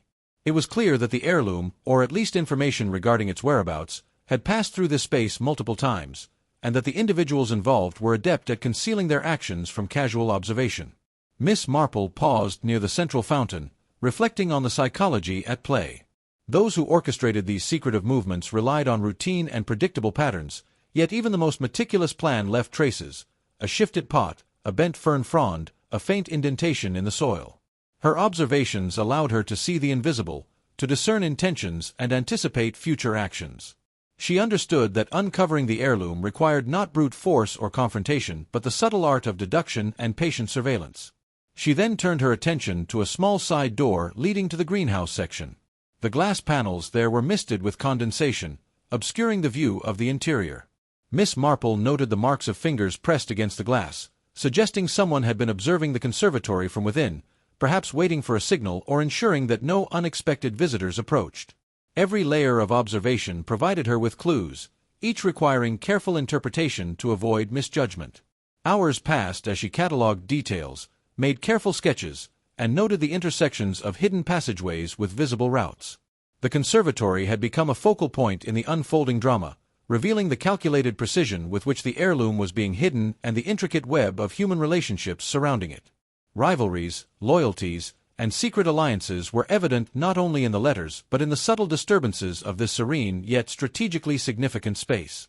As evening fell and the fading light cast long shadows across the conservatory's paths, Miss Marple retreated to her study to consolidate her findings. She had observed patterns, decoded hints from cryptic letters, and examined the physical evidence left behind by those who moved secretly through Willowcroft Manor. Each piece fit into a growing mosaic of understanding, bringing her closer to identifying the motives, methods, and likely identities of those involved in the heirloom's concealment and protection. With a calm determination, she prepared for the next day's inquiries. Patience, vigilance, and the steady accumulation of evidence would guide her. The conservatory, with its long shadows, hidden corners, and traces of human activity, had revealed more than any single conversation or letter could. Miss Marple understood that every shadow, every footstep, and every cryptic message held meaning, and she was prepared to follow them, unraveling the secrets of Willowcroft Manor one careful step at a time. Chapter 12. Shadows over Willowcroft. As the late afternoon sun dipped behind the horizon, casting long shadows across Willowcroft Manor, an unsettling hush settled over the estate. The quiet, normally so comforting, felt heavy, as if the house itself were holding its breath. Miss Marple moved through the corridors with deliberate calm, her senses attuned to every creak of the floorboards, every whisper of wind through slightly opened windows. Her mind reviewed the discoveries of the past days, the letters, the hidden diary, the subtle disturbances in the rooms, each piece forming a larger picture she was beginning to understand, yet which still held secrets to be uncovered. The manor's library beckoned, its shelves of aged books a repository not only of knowledge but of hidden intentions. Miss Marple examined the room with meticulous care, noting slight shifts in dust patterns and the faint impressions on the velvet chairs. Objects had been moved, not recklessly, but with purpose, leaving behind small traces that revealed human presence and activity. Her eyes, sharp and discerning, caught the subtle marks of a recent visitor, a bent corner of a page, a faint fingerprint on the polished surface of a desk. Each tiny detail was a whisper from the past, a silent confession of deeds both mundane and secretive. In the east wing corridor, a panel in the woodwork seemed slightly misaligned. Miss Marple paused, her fingers tracing the edges of the panel, feeling the faint groove that betrayed a mechanism hidden from casual observation. With practiced care, she pressed a catch, and the panel shifted, revealing a narrow passageway that seemed to breathe history with every inch. Dust motes floated in the fading light, dancing as though in celebration of the revelation. The hidden passage promised secrets long concealed, perhaps answers to questions that had perplexed her for days. The passage led her to a small chamber, almost entirely hidden from the main structure of the manor. Here lay a collection of items carefully arranged, letters bound with ribbons, small trinkets of personal significance, and a modest wooden box with delicate carvings. Each object seemed placed with intent, as though awaiting discovery by someone meticulous enough to notice. Miss Marple examined the letters first, her practiced eye noting handwriting, ink type, and the faint scent of aged paper. The letters spoke of clandestine meetings, subtle threats, and relationships that had long been shrouded in secrecy. The wooden box held even deeper revelations. Inside were a locket, a folded photograph, and a diary filled with cryptic entries. The handwriting was careful, deliberate, but occasionally rushed, betraying moments of emotional urgency. Miss Marple traced each line, piecing together a timeline and understanding the emotional landscape behind each entry. Patterns emerged, repeated mentions of secret rendezvous, references to unspoken conflicts, and allusions to objects and locations within the manor that held particular significance. Every detail was scrutinized: the faint scratches on the floor, the slight discoloration of walls near the passageway, the positioning of items within the chamber. Each hinted at the movement of people, their intentions, and the care taken to hide or reveal certain truths. Miss Marple's mind mapped these subtleties, creating a mental representation of the manor's hidden life. Every corridor, every hidden alcove, and every piece of furniture became part of a broader narrative that intertwined human behavior with the physical space of Willowcroft. As twilight approached, Miss Marple considered the psychological implications. The manor's residents, each with their own fears, ambitions, and loyalties, had interacted in ways that left subtle traces. Observing these interactions, the careful concealment of objects, the strategic placement of letters, and the deliberate orchestration of spaces, allowed her to infer motives and anticipate behaviors. The hidden chamber was a microcosm of these dynamics, a concentrated expression of human intention manifested in objects and movement. Miss Marple's observation extended to the garden. The fading light cast long, distorted shadows across the carefully tended flower beds and manicured hedges. She noted disturbances in the soil, slight misalignments in garden ornaments, and paths that suggested recent activity. These signs, minor though they were, indicated movement, careful concealment, and deliberate action. By mapping these clues, she began to understand the interactions that had occurred outdoors, complementing the insights she had gained indoors. Even the manor's ambient sounds contributed to her understanding. The faint creak of a door, the soft rattle of a shutter in the wind, the occasional thud from an upper floor, each was a potential signal, a clue to human presence and behavior. Miss Marple, with her extraordinary attention to detail, considered how these subtle auditory cues might inform the timing, intention, and psychological state of those involved in Willowcroft's unfolding mystery. By the end of the evening, Miss Marple had compiled an extensive mental record. She had connected the hidden passage to the broader layout of the manor, correlated letters to rooms and individuals, and observed patterns in both human behavior and object placement. While many questions remained unanswered, a clear trajectory was forming. She could now anticipate likely actions, identify potential points of revelation, and prepare for the critical moments when secrets would emerge fully. As she walked back to her quarters, the manor seemed almost alive with anticipation. Each corridor, each shadowed corner, seemed charged with unspoken truths. Miss Marple, calm and composed, understood that the next days would be crucial. Her task was not merely to observe, but to guide events toward revelation, to ensure that hidden intentions and long-held secrets came to light. The mystery of Willowcroft Manor was far from resolved, but its outlines were becoming unmistakably clear, and Miss Marple, with patience and subtle insight, was prepared for the revelations yet to come. Chapter 13. The Midnight Confession. The night air over Willowcroft Manor was thick with fog, curling around the turrets and sweeping across the manicured lawns like ghostly fingers. Miss Marple had spent the evening reviewing her meticulously kept notes, connecting the scattered clues she had gathered from the secret passage, the conservatory, and the cryptic letters. The manor, grand yet solemn, seemed to hold its breath, as though it knew the revelations of the coming hours would unearth secrets long buried in its walls. Miss Marple decided to return to the East Wing, the section of the manor that had consistently been the focal point of suspicious activity. The moonlight filtered through the tall, leaded windows, casting elongated shadows across the corridor and lending a silver hue to the faded wallpaper. Each step she took was measured and silent. She had learned over the years that patience and observation were as vital as any physical search when uncovering hidden truths. At the far end of the corridor, she paused outside a room whose door was slightly ajar, revealing only darkness within. Inside, faint traces of recent activity were evident. A chair moved out of place, a small book resting on the floor, and the faint smell of ink from letters that had recently been handled. Miss Marple noted every detail, knowing that even the smallest disturbance might indicate a confession or secret disclosure soon to unfold. Suddenly, a soft, hurried footstep reached her ears. She crouched in the shadow of the corridor, remaining unseen, and watched as a figure emerged from the room, a letter clutched tightly in one hand. The figure paused near the window, the moonlight casting a silver glow over the bent posture and trembling hands. Miss Marple's mind raced.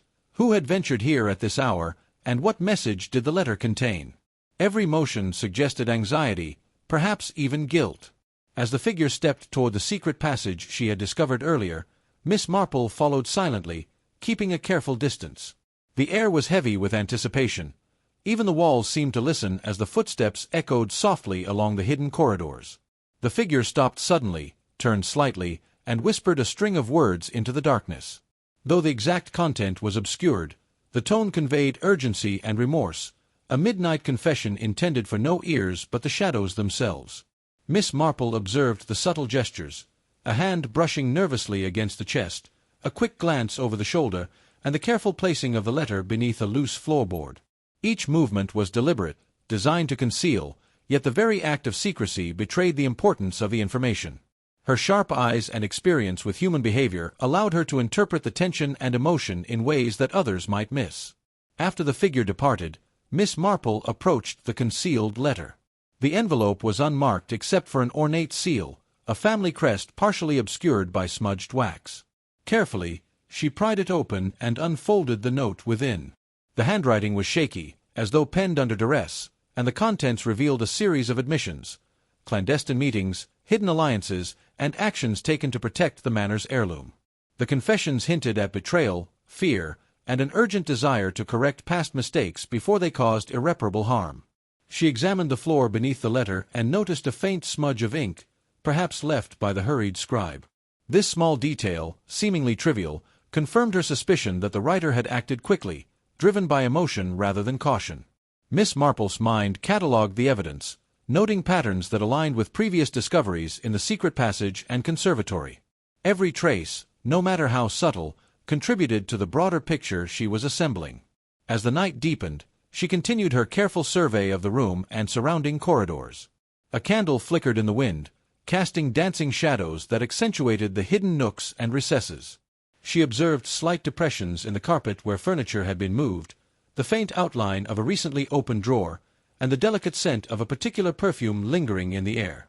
These small but telling clues painted a portrait of clandestine activity, demonstrating the intricate choreography of secrecy within Willowcroft Manor. Returning to her sitting room with the letter safely stored in her notebook, Miss Marple reflected on the significance of the midnight confession. It was both a revelation and a warning. The manor's secrets were alive, and those who navigated its corridors did so with knowledge, fear, and intent. Her role, as always, was to interpret these signs, to read the subtle language of human behavior, and to uncover the truth concealed behind polite manners and respectful smiles.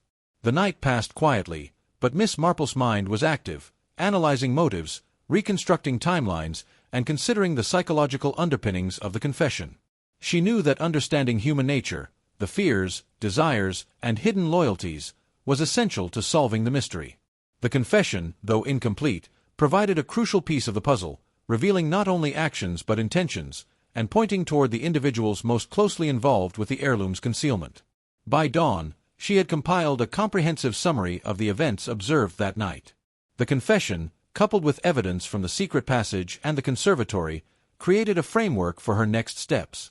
Willowcroft Manor, with its hidden corridors, secret chambers, and complex human interactions, remained a living entity, offering clues to those patient and perceptive enough to notice. Miss Marple, calm yet ever vigilant, prepared to continue her investigation, knowing that each new revelation brought her closer to unmasking the final truth and resolving the intricate web of mystery surrounding the manor and its precious heirloom. Chapter 14. Echoes in the Library. The Willowcroft Manor Library was a sanctuary of silence, yet that morning it seemed to whisper secrets from every towering shelf. Sunlight streamed through the tall, leaded windows, catching motes of dust in golden shafts and illuminating the worn spines of books, some centuries old. Miss Marple entered with quiet deliberation, her senses attuned to the slightest disturbance, a shifted book, a bent page, or the faint scent of something out of place. Each small anomaly could speak volumes about hidden movements, secret meetings, or misplaced intentions. Her attention was immediately drawn to the corner near the tall oak desk, where she had noticed subtle signs of recent activity the previous evening.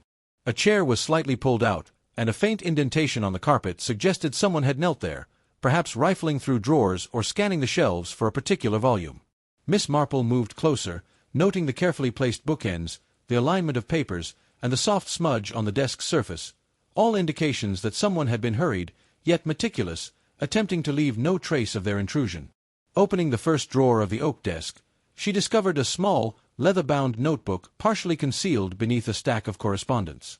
The notebook's edges were worn, its pages filled with a mix of observations, cryptic notes, and underlined passages, suggesting it belonged to someone deeply involved in the web of secrecy enveloping Willowcroft Manor. Miss Marple gently flipped through the pages, deciphering coded phrases and references to the heirloom and the shadowed path, which she recognized from previous letters and conversations. Every word reinforced the careful orchestration of secrecy and misdirection within the manor. Her gaze swept the room, noting the placement of rare volumes and the subtle wear patterns on the floor near certain bookshelves. These details suggested repeated visits, likely by individuals familiar with the library's layout, who knew precisely where to search without drawing attention.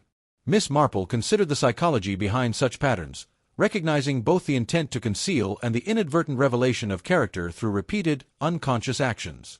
By mid-morning, she had mapped the library in her mind, correlating the positions of furniture, the slight shifts in objects, and the coded notes from the leather-bound notebook. Each element told a story, of clandestine meetings, whispered confessions, and the careful guarding of secrets. Even the faint aroma of ink and aged paper spoke to her, indicating the urgency and frequency with which messages were written and examined. Miss Marple's attention then turned to a series of windows overlooking the manor gardens. Through them, she could see the winding pathways, the conservatory, and the east wing corridors where she had previously tracked footsteps and disturbances. She noted how the changing sunlight created long shadows across the grounds, perfect concealment for those who moved unseen. The geometry of light and shadow, she realized, was as much a part of the hidden narrative as the letters and physical traces within the library itself. Returning to the desk, Miss Marple carefully copied certain passages from the notebook into her own notes, translating cryptic references and piecing together fragmented timelines. The entries detailed late-night movements, secret correspondences, and meetings that had been orchestrated to avoid detection. By cross-referencing these with her observations in the conservatory and the secret passage, she began to form a coherent picture of interactions between the manor's residents and the unseen visitors whose motives were gradually becoming clearer. As the afternoon light shifted, casting longer shadows along the walls and floor, Miss Marple discovered a hidden compartment in the back of a bookshelf. Sliding the panel aside, she found a folded letter sealed with wax, its script hurried yet deliberate. The letter contained a series of instructions, warnings, and admissions related to the heirloom, confirming her suspicions that the web of secrecy involved multiple individuals, each operating under pressure, fear, or the need to protect family honor. Miss Marple carefully placed the letter in her bag and examined the compartment for additional clues. Tiny scratches on the wood suggested that it had been accessed repeatedly, hinting at a pattern of behavior she had observed elsewhere in the manor, the methodical, cautious handling of objects, each movement revealing as much about character and motive as the words themselves. She smiled quietly to herself. Often, the smallest details betrayed more than any confession ever could. By evening, the library had revealed its secrets to Miss Marple. The hidden notebook, the secret compartment, and the patterns of movement all pointed toward the same conclusion. The heirloom was at the center of a careful dance of concealment, observed by eyes that watched, recorded, and reported in silence. She understood now that solving the mystery required more than observation. It required an understanding of human psychology, of fear, loyalty, and deception.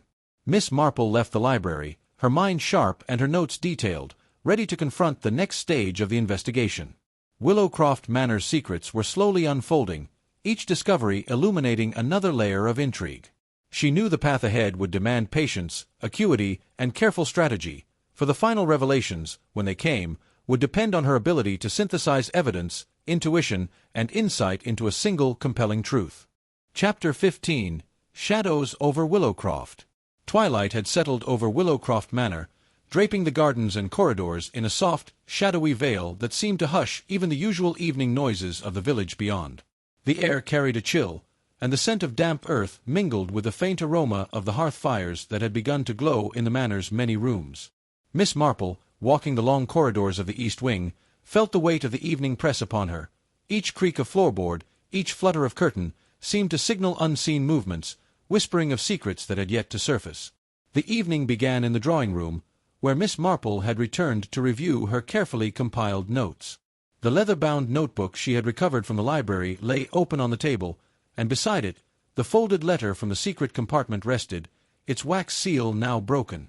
Each line of the letter had been transcribed with meticulous care, and Miss Marple traced her finger along the passages, rereading the confessions, instructions, and admissions with the patience of a woman who knew that every detail mattered.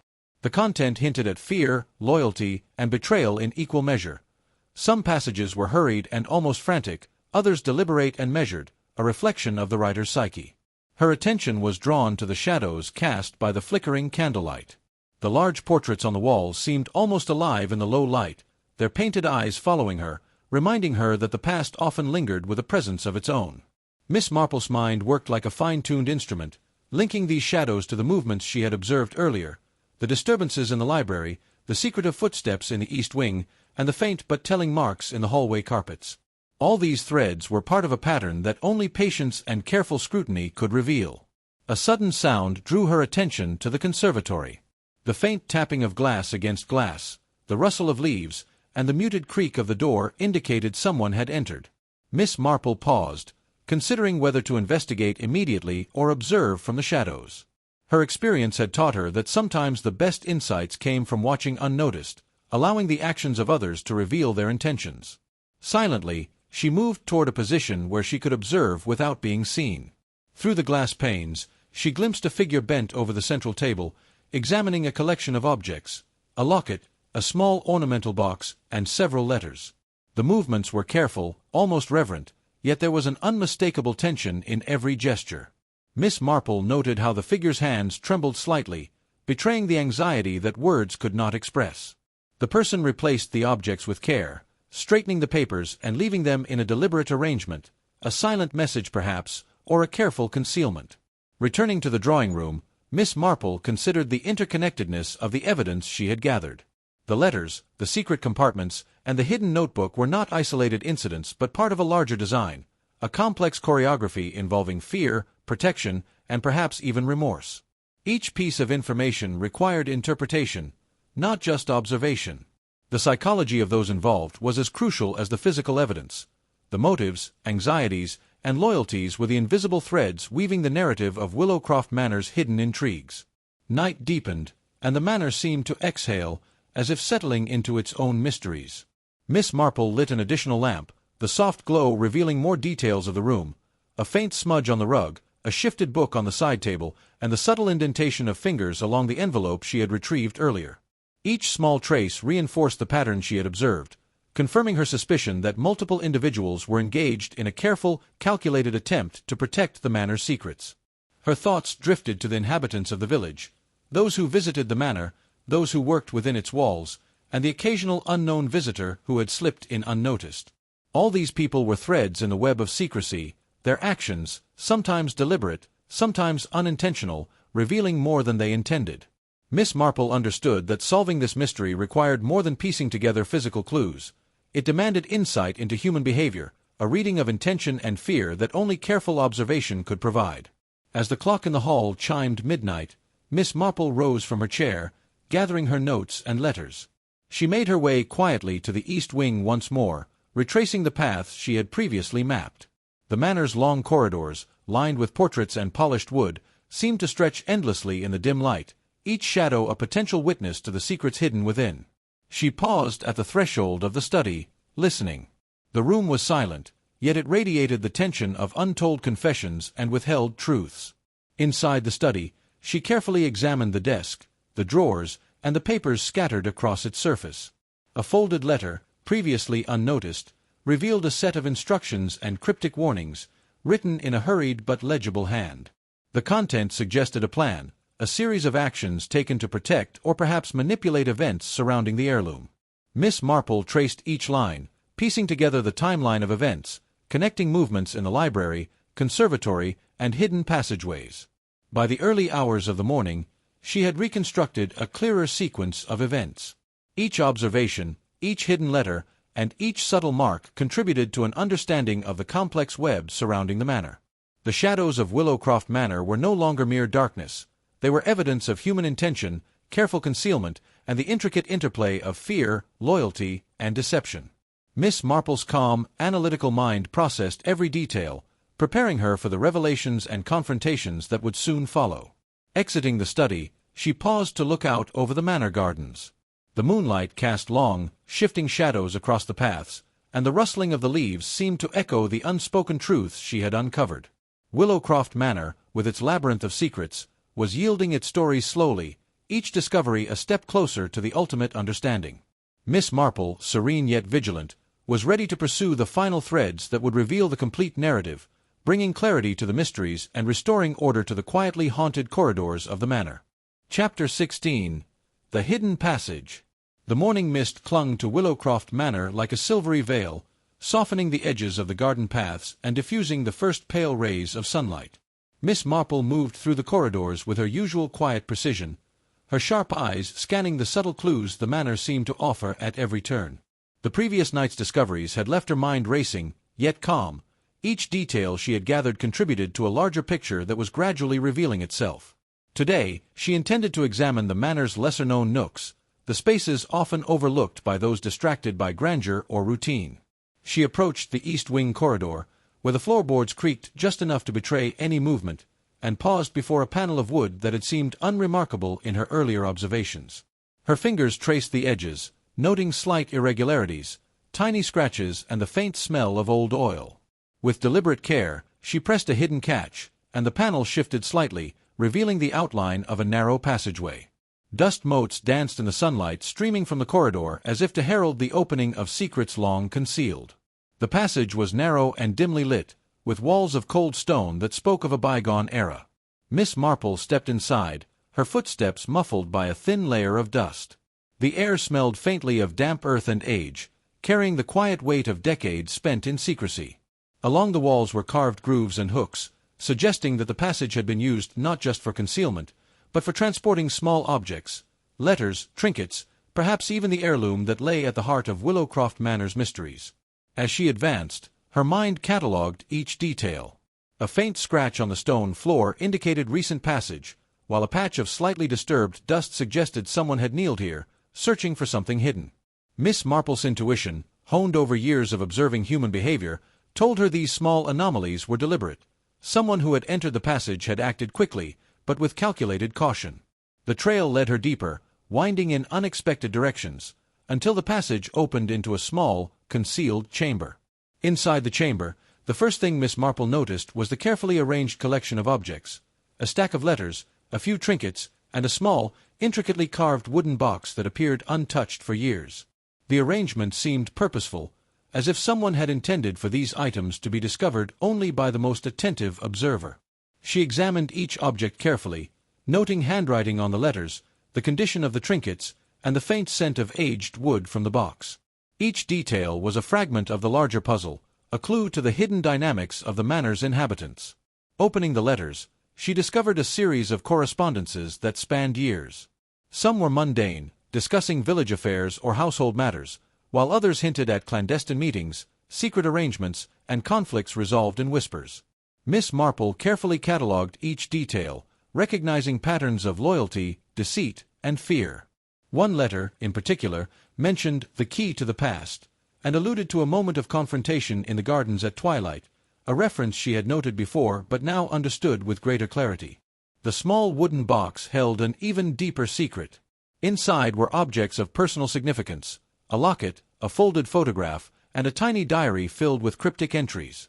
The diary's pages were filled with shorthand, careful notations, and marks indicating urgency. Miss Marple traced each line with her finger, piecing together a narrative that intertwined with the events she had already observed, the disturbances in the library, the shifting shadows in the conservatory, and the movements of individuals whose intentions remained partially concealed. Time seemed to slow as she examined the chamber, each second a meticulous step toward understanding the web of secrecy enveloping Willowcroft Manor. She noted the subtle wear patterns on the floor, the alignment of objects, and the faint scent that lingered on certain letters, all clues pointing to repeated visits and deliberate concealment. The evidence suggested that multiple individuals were engaged in careful observation, manipulation, and protection of both information and possessions. By midday, Miss Marple had reconstructed the likely sequence of events within the hidden passage. The letters had been transported, the objects placed with precision, and the diary concealed to prevent discovery. Each movement spoke not only of intention but also of human emotion, fear, loyalty, ambition, and the silent burden of secrets carried over years. The passage was more than a physical space. It was a repository of human psychology, revealing the choices, priorities, and fears of those who had navigated its narrow confines. Exiting the chamber, Miss Marple paused to consider the broader implications. The passage connected several key points of the manor: the library, the conservatory, and the east wing corridor. This network of hidden pathways allowed for secret movement, observation, and communication without detection. Understanding the flow of this hidden geography was crucial to understanding the behavior of the manor's residents and the eventual resolution of the mystery. As she retraced her steps back to the main corridor, she noted the changing quality of light. The sun had climbed higher, illuminating patterns on the walls and floors, casting shadows that emphasized the contours of the manor's architecture. Even the shadows became evidence in Miss Marple's mind, revealing the timing of movements, the direction of passage, and the points of concealment. Every detail contributed to a comprehensive understanding of Willowcroft Manor, a mental map that integrated space, time, and human intention. By late afternoon, Miss Marple had assembled her notes, catalogued the letters and objects from the hidden chamber, and sketched a preliminary diagram of the passage and its connections. She recognized that the next step would require careful planning, observation, patient waiting, and the judicious questioning of those involved. The hidden passage had revealed much, but not all. The psychological undercurrents, the motivations, and the final moves of those seeking the heirloom remained to be fully uncovered. As evening fell, Miss Marple stood once more in the corridor outside the hidden passage, her mind calm and focused. Willowcroft Manor's secrets were slowly emerging from their shadows, each discovery a step closer to clarity. She understood that the coming days would require vigilance, intellect, and a deep comprehension of human behavior. The hidden passage had spoken. It was now her task to interpret its message fully and bring the quiet truths of Willowcroft Manor into the light. Chapter 17. The Evening Revelation. The evening air settled over Willowcroft Manor like a soft, heavy curtain, muffling the sounds of the village beyond and cloaking the gardens in a mysterious twilight haze. Miss Marple moved through the east wing corridors with the precision and patience that had become her hallmark, her eyes alert to the slightest irregularity in the shadows or the faintest disturbance in the ever-present stillness. After the discoveries in the hidden passage earlier in the day, she felt closer than ever to understanding the intricate web surrounding the manor, yet she knew that revelation required more than observation. It demanded timing, perception, and the ability to anticipate human behavior. The drawing room, usually a place of quiet reflection, now seemed charged with anticipation. Miss Marple arranged her notes and letters on the mahogany table, carefully aligning them in chronological order, cross-referencing names, dates, and locations mentioned in the correspondences she had recovered. Each fragment of information, each subtle hint of fear or secrecy, was a piece of a much larger puzzle. She noted patterns of movement, repeated visits to specific rooms, and the peculiar alignment of objects within the manor, all signs that human intentions were being masked by routine and civility. From the corner of her eye, she noticed the soft flicker of candlelight against the wall. Shadows played along the ornate wallpaper, forming shapes that seemed almost alive. Miss Marple's experience had taught her that shadows often mirrored truths, hinting at actions or emotions that were deliberately concealed. She examined the room meticulously, noting the position of each piece of furniture, the slightly ajar drawers, and the faint indentation of a hand on the polished surface of the side table. Each detail carried significance, revealing movements made in haste or with deliberate caution. The sound of a distant footstep drew her attention to the library. Miss Marple paused, listening carefully. The manor's usual evening silence was punctuated only by the gentle rustle of papers and the occasional whisper of wind through slightly open windows. She moved quietly toward the library, positioning herself so as to observe without being noticed. Through the half-open door, She glimpsed the faint outline of someone handling a collection of documents and letters, moving with a cautious deliberateness that suggested familiarity with the manor's secrets. Miss Marple's mind catalogued each movement. The person in the library was careful but not perfect. Slight hesitations betrayed uncertainty, and subtle shifts of weight suggested anxiety. She recognized the patterns from her previous observations. Small errors, intentional concealments, and the human tendency to reveal more in action than in words. Each motion, each glance, and each pause was a window into motive and intent. Returning to the drawing room, she reviewed the items retrieved from the hidden passage. The letters, the locket, and the diary provided a narrative that was gradually taking shape, one that intertwined with events both past and recent. Miss Marple noted particularly the references to evening meetings and twilight confessions, entries that suggested clandestine encounters in the gardens and along the corridors. She realized that these events were not random but orchestrated, and the careful placement of objects and letters served to conceal intentions as much as to reveal them. The manor seemed to respond to her scrutiny. The air grew cooler, carrying the faint scent of earth and aging wood, reminding her that Willowcroft Manor had lived through generations of human ambition, secrecy, and desire. Each floorboard, each door, and each hidden compartment was a testament to the passage of time and the persistence of human emotion. Miss Marple, attuned to these subtleties, began to reconstruct not just the physical movements within the manor but the psychological landscape of its residents. As dusk deepened into night, she prepared to follow the trail indicated by the letters mentioning twilight meetings. Her plan was to observe discreetly, to allow those involved to reveal their intentions through action. The gardens, usually serene, now seemed fraught with tension, each shadow cast by the moonlight suggesting the presence of secrets waiting to surface. The pathways between the hedges, the quiet benches, and the secluded alcoves became strategic points of observation, each offering potential insight into the unfolding drama. Miss Marple's patience was rewarded when she noticed subtle disturbances along the garden path, a freshly turned soil patch, a displaced flower pot, and the faint glint of a small metallic object partially hidden under a shrub. These were signs of recent activity, deliberate yet cautious, indicating that someone had moved through the area with specific intent. Her experience told her that this was more than a random exploration. It was a search, a careful maneuver to conceal or recover evidence related to the heirloom and the secrets she had been tracking for days. By nightfall, Miss Marple had mapped the probable course of movement and identified the most likely locations for the next revelations. The manor, with its labyrinthine corridors and secret passages, had gradually revealed its hidden geometry to her, and she recognized that the psychological interplay between its residents was as crucial as the physical evidence. Trust, fear, loyalty, and deceit were all woven into the manor's atmosphere, and the subtle signs she observed allowed her to anticipate the actions of those she watched. As she prepared to retire for the evening, Miss Marple paused to look once more out over the moonlit gardens. Shadows stretched long across the flower beds and hedgerows, and the rustling of leaves seemed to carry whispers of secrets yet untold. The evening had provided insight, clarity, and a deepening understanding of human behavior and intention. Yet she knew the most critical moments were still to come, confrontations, confessions, and revelations that would bring the full narrative into focus. Miss Marple's calm, deliberate demeanor belied the sharpness of her observations. The manor's mysteries were slowly yielding to her meticulous scrutiny, and she felt confident that the coming days would reveal the final pieces of the puzzle.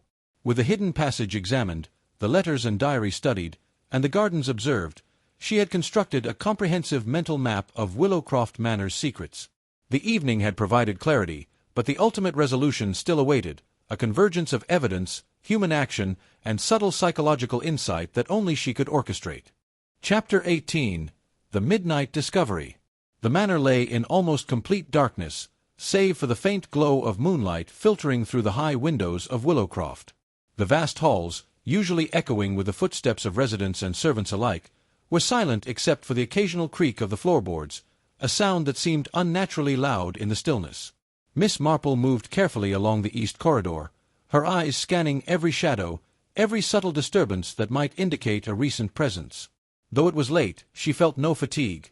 Instead, a quiet anticipation settled over her, for she sensed that tonight the manor would reveal truths long concealed. Earlier in the evening, she had revisited the letters and diary entries she had meticulously catalogued, noting references to a hidden meeting place and midnight exchanges. The phrasing suggested clandestine activity, perhaps the recovery or concealment of evidence, and Miss Marple's intuition told her that this was the night these events would culminate.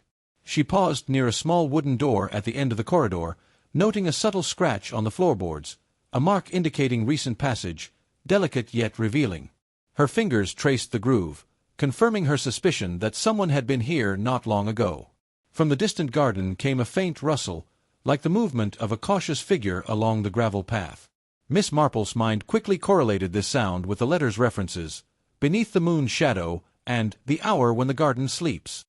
She understood that whoever had arranged these meetings trusted the cover of darkness to conceal their intentions. With practiced stealth, she followed the corridor to the manor's small, often overlooked side entrance, where a hidden staircase led to the attic, a place known only to a few. The attic was cool and silent, filled with relics of the manor's long history, trunks of old clothing, stacks of faded letters, and dusty pieces of furniture. Here, every object had a story, every layer of dust a record of neglect or secrecy. Miss Marple's eyes fell upon a recently moved chest in the corner, its surface slightly disturbed compared to the surrounding layers of dust. She approached cautiously, noting the faint footprint beside it, small, careful, and deliberate. Whoever had handled this chest had done so with the intent of leaving minimal trace, but even the most meticulous person could not erase every sign of presence. Opening the chest with quiet precision, she found an assortment of documents, a small velvet pouch, and an intricately carved key.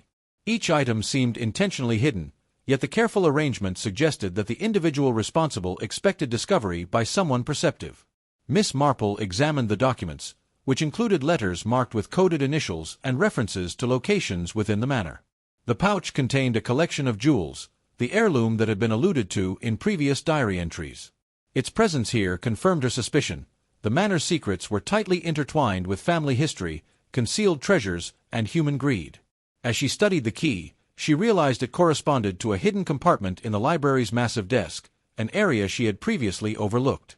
Miss Marple's mind traced the sequence of movements required to transport the chest, hide its contents, and ensure secrecy, noting subtle inconsistencies in the manor's daily routine that corroborated her theory. Every action, no matter how seemingly minor, was a piece of the puzzle. Each deliberate placement, each hidden path, each silent observation by the residents contributed to a narrative of human intent and deception. Her concentration was broken by the faint creak of the attic door. Miss Marple froze, listening intently. A shadow passed across the threshold, slight, hesitant. She noted the careful, deliberate movement of the figure, the way they paused near the trunks, and the subtle manner in which they searched the floor. This was someone familiar with the manor's secrets, yet anxious in the execution of their plan. Miss Marple's intuition told her that the individual was not aware of her presence, allowing her to observe without interference. The figure located a letter, tucked between the pages of an old ledger, and examined it carefully. Miss Marple's keen eye picked up the faint markings on the paper, suggesting recent alterations, possible clues, or attempts to mislead any observer. She noted the posture, the slight tension in the shoulders, and the hand movements, all indicators of mental preoccupation and concealed urgency. These subtleties, often overlooked by casual observers, provided insight into the motivations and psychological state of those involved. Minutes passed as the individual handled the chest and its contents, arranging items with meticulous care, consulting notes, and occasionally glancing toward the attic window. Miss Marple catalogued every motion, forming a detailed mental map of their actions, likely intentions, and potential next steps. Her understanding of human nature allowed her to anticipate the figure's behavior with precision, enabling her to plan subsequent actions to uncover the truth fully. Eventually, the individual left the attic, moving quietly but with evident purpose, carrying the small pouch and letters. Miss Marple waited a few moments before following, ensuring that she remained unseen. She moved through the silent corridors and out to the garden, tracing the shadowed path with careful observation. Moonlight reflected off the dew-covered grass, illuminating subtle traces of movement, disturbed soil, a bent flower stalk, and footprints that revealed the direction and speed of travel. By the time she returned to the library, Miss Marple had reconstructed the entire sequence of events: the timing of the midnight meeting, the handling of the chest, the placement of the letters, and the concealment of the heirloom. Each element was accounted for, every anomaly explained. The manor, with its complex architecture and layers of human behavior, had provided her with a wealth of information, information that would soon allow her to confront the mystery and bring clarity to the shadowed intentions that had guided the actions of Willowcroft's residents. Miss Marple settled at her desk, reviewing her observations and notes. The night's discovery confirmed her suspicions about the connections between the hidden items, the family history, and the behaviors of those around her. While many questions remained unanswered, the critical pieces were now in place. The manor's secrets were slowly yielding to her patience, intelligence, and careful observation, and she felt a quiet satisfaction at the progress made. As the first hints of dawn crept across the horizon, Miss Marple prepared for the next phase of her investigation. The revelations of the midnight hours had provided clarity, but the resolution would require further strategic observation, careful questioning, and the subtle orchestration of circumstances. With her unparalleled understanding of human nature and her calm, deliberate approach, she was ready to guide the remaining events to their inevitable conclusion. Chapter 19. Echoes of Deception. The morning air over Willowcroft was crisp, carrying a faint scent of wet earth from the garden, now glistening with dew. The manor appeared serene, as though the events of the previous night had left no trace. Yet Miss Marple, moving through the hallways with her usual quiet precision, knew better. Every corner, every panel, and every floorboard held memories of actions that had occurred under the cover of darkness. Her mind, ever observant, catalogued each nuance with meticulous care, aware that the shadows of deceit were rarely erased entirely by daylight. She began her inspection in the library, where the previous night's discoveries had been made. The letters and heirloom, carefully relocated to a safe corner, now awaited her analysis. Miss Marple opened the letters once more, her eyes scanning for the smallest variations in ink, phrasing, and punctuation. Each discrepancy was significant: a hurried scrawl, an unexpected abbreviation, a subtle alteration that might indicate an attempt to mislead or conceal. The diary, too, held new significance, its cryptic entries revealing connections previously unnoticed, interweaving human motives with hidden opportunities for misdirection. The quiet murmur of the servants preparing for the day provided a soft background as she examined the arrangement of objects on the table. Every placement, every slight shift in alignment, suggested careful consideration by the person who had last handled them. Miss Marple noted the fingerprints, faint yet discernible, and the patterns of dust, each marking revealing the direction and sequence of movements. Even the scent of the aged paper, faintly mingled with the lingering aroma of ink, contributed to the story unfolding before her perceptive eyes.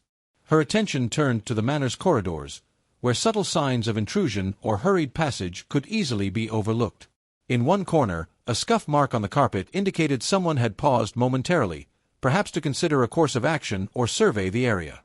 A slightly ajar panel in the wall suggested another hidden compartment, long neglected, which might conceal further clues. Miss Marple's experience told her that such details were rarely accidental. They were the footprints of intention, the faint markers of human strategy carefully concealed within ordinary spaces. Miss Marple proceeded to the garden, where the faint morning light revealed further disturbances.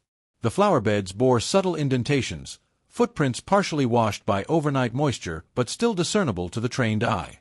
She traced the path taken, noting the direction, depth, and spacing of the prints, each hinting at the person's speed, posture, and potential purpose. Small branches bent under pressure, hedges slightly parted, and a faint imprint near the garden gate indicated deliberate, calculated movement.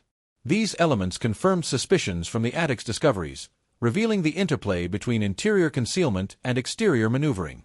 Her mind shifted to the psychological layer of the events. Who had orchestrated the midnight activities? Why had certain items been concealed only to be partially revealed? The letters suggested a network of communication, coded and deliberate, but the behavior of the individuals involved betrayed anxiety, impatience, and the fear of discovery.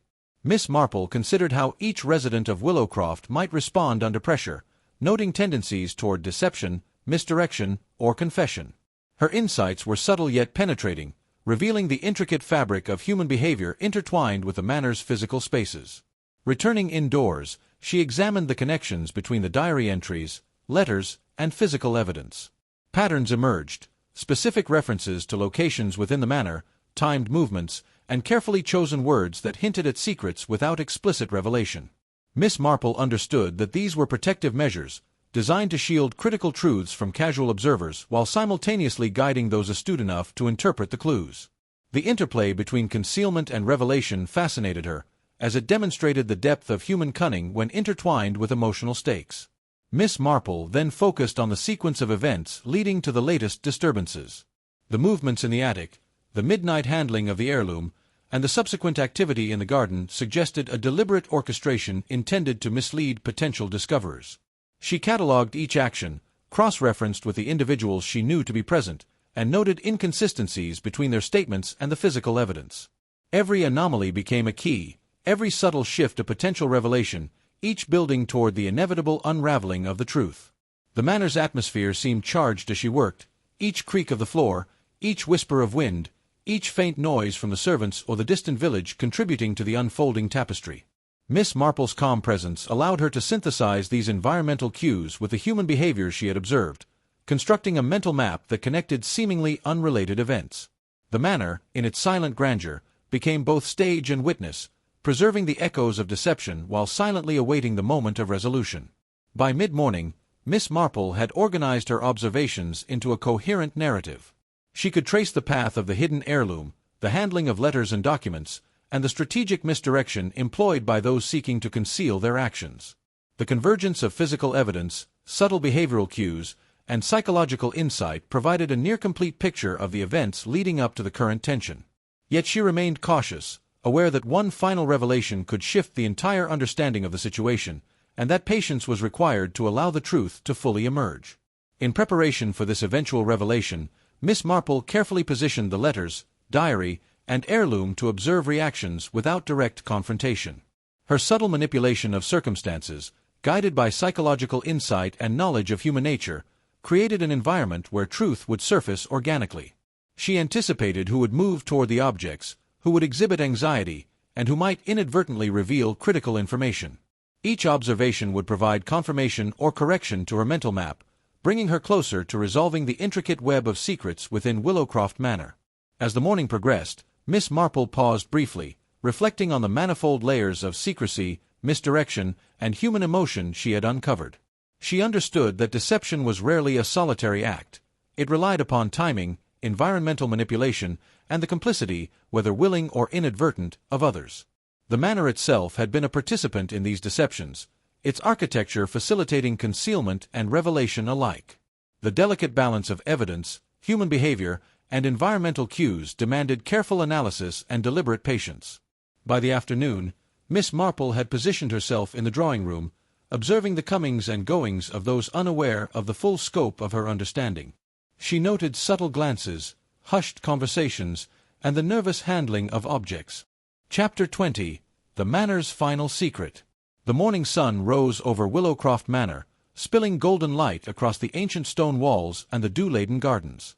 Birds sang as though unaware of the tension that had gripped the household for weeks, their carefree notes contrasting sharply with the quiet intensity of the manor's interior. Miss Marple, seated at her usual spot by the drawing-room window, observed everything with a calm patience that belied the storm of revelations about to unfold. Today would bring clarity, the culmination of careful observation, subtle deduction, and the slow unspooling of secrets hidden for generations. In the hours before noon, the household began its ordinary routines, each movement carefully observed by Miss Marple. Servants carried trays, adjusted curtains, and tidied the rooms, unaware of the invisible web of scrutiny around them. She noticed the smallest discrepancies, a misplaced book, an unusual crease in a letter, or the faint trace of someone's footprints leading to the study. Each detail was a thread in the tapestry she was weaving, one that would expose the truth. The heirloom, now securely returned to a central display case in the library, gleamed under the morning light. It was a symbol, Miss Marple knew, of both familial pride and concealed motives. The letters she had studied so carefully were arranged upon the desk, their contents now fully decoded in her mind. Every message, every cryptic notation, every seemingly insignificant mark had played a part in the narrative that led to the manor's recent upheaval. By mid-morning, Miss Marple gathered the household in the drawing-room under the pretense of a simple discussion. Her calm voice, measured and precise, drew everyone's attention without alarm. She began recounting events, describing them not as accusations but as observations, the faint marks in the garden, the movement of objects in the attic, the subtle inconsistencies in statements. One by one, the reactions of those present betrayed their secrets: nervous glances, tightened lips, the shifting of weight from one foot to another. She spoke of the midnight activities, of the carefully orchestrated attempts to mislead any observer. Each person present realized the depth of observation Miss Marple had employed, and slowly, the room's atmosphere changed from polite curiosity to quiet unease. Miss Marple's deductions, delivered in her gentle yet incisive manner, revealed the interconnected web of intentions, fears, and opportunities that had driven the recent disturbances. Then, with quiet authority, she explained the role of the locked diary, the letters, and the heirloom in the unfolding mystery. How misdirection, concealment, and selective revelation had been used to manipulate perception. She identified the patterns of behavior, the psychological cues, and the small, overlooked actions that had provided her with the insight necessary to see beyond appearances. The tension was palpable. Each revelation seemed to lift a veil, layer by layer, exposing the human motives concealed behind polite civility. The individual responsible for the recent disturbances, confronted with the weight of Miss Marple's calm reasoning, had no choice but to admit their actions. The confession was quiet, tinged with regret, yet delivered with a grudging acceptance of inevitability. Every attempt at concealment, every act of manipulation, had been anticipated and observed. The heirloom, letters, and diary were no longer tools of deception but instruments through which the truth was revealed. As the confession ended, Miss Marple reflected on the subtle interplay between human nature and circumstance. The manor had, in its silent grandeur, concealed and revealed in equal measure. The residents' fears, ambitions, and desires had guided their actions, yet the quiet intelligence of one observer had illuminated the hidden narrative. Secrets, once thought secure behind walls, handwriting, and shadows, had been laid bare, demonstrating the inescapable link between human behavior and truth. By afternoon, Willowcroft Manor had returned to an outward semblance of normality. The heirloom was safely displayed, letters carefully archived, and the diary locked securely once more. Yet the atmosphere was forever altered. The residents, aware of the depth of observation and subtlety of deduction, carried a new respect for the quiet, unassuming figure who had unveiled the truth. Miss Marple, as always, remained calm, her satisfaction private, her insights unspoken except in measured words when necessary. In the quiet moments before evening, she walked through the garden, noting the interplay of light and shadow, the gentle sway of branches, and the whisper of leaves in the wind. Willowcroft had given up its secrets, and yet the manor itself seemed to breathe, alive with the knowledge of what had transpired. Miss Marple's mind catalogued the lessons learned, the human behaviors observed, and the evidence carefully recorded. Finally, as the sun dipped low, casting long shadows across the manor grounds, Miss Marple settled once more in the drawing-room. The mystery had been resolved, the human motives unveiled, and the delicate balance between concealment and revelation restored. Willowcroft Manor would continue to stand, its walls now holding the memory of the secrets they had contained and the intelligence that had unraveled them. Miss Marple, with her quiet satisfaction, reflected on the enduring truth, that even in the most ordinary of villages, the smallest observation, the quietest insight, and the patient attention to detail could illuminate the deepest of mysteries. And thus, the story of the funeral invitation, the locked diaries, and the hidden heirloom concluded, leaving Willowcroft forever marked by both its secrets and the perceptive intelligence of one remarkable observer.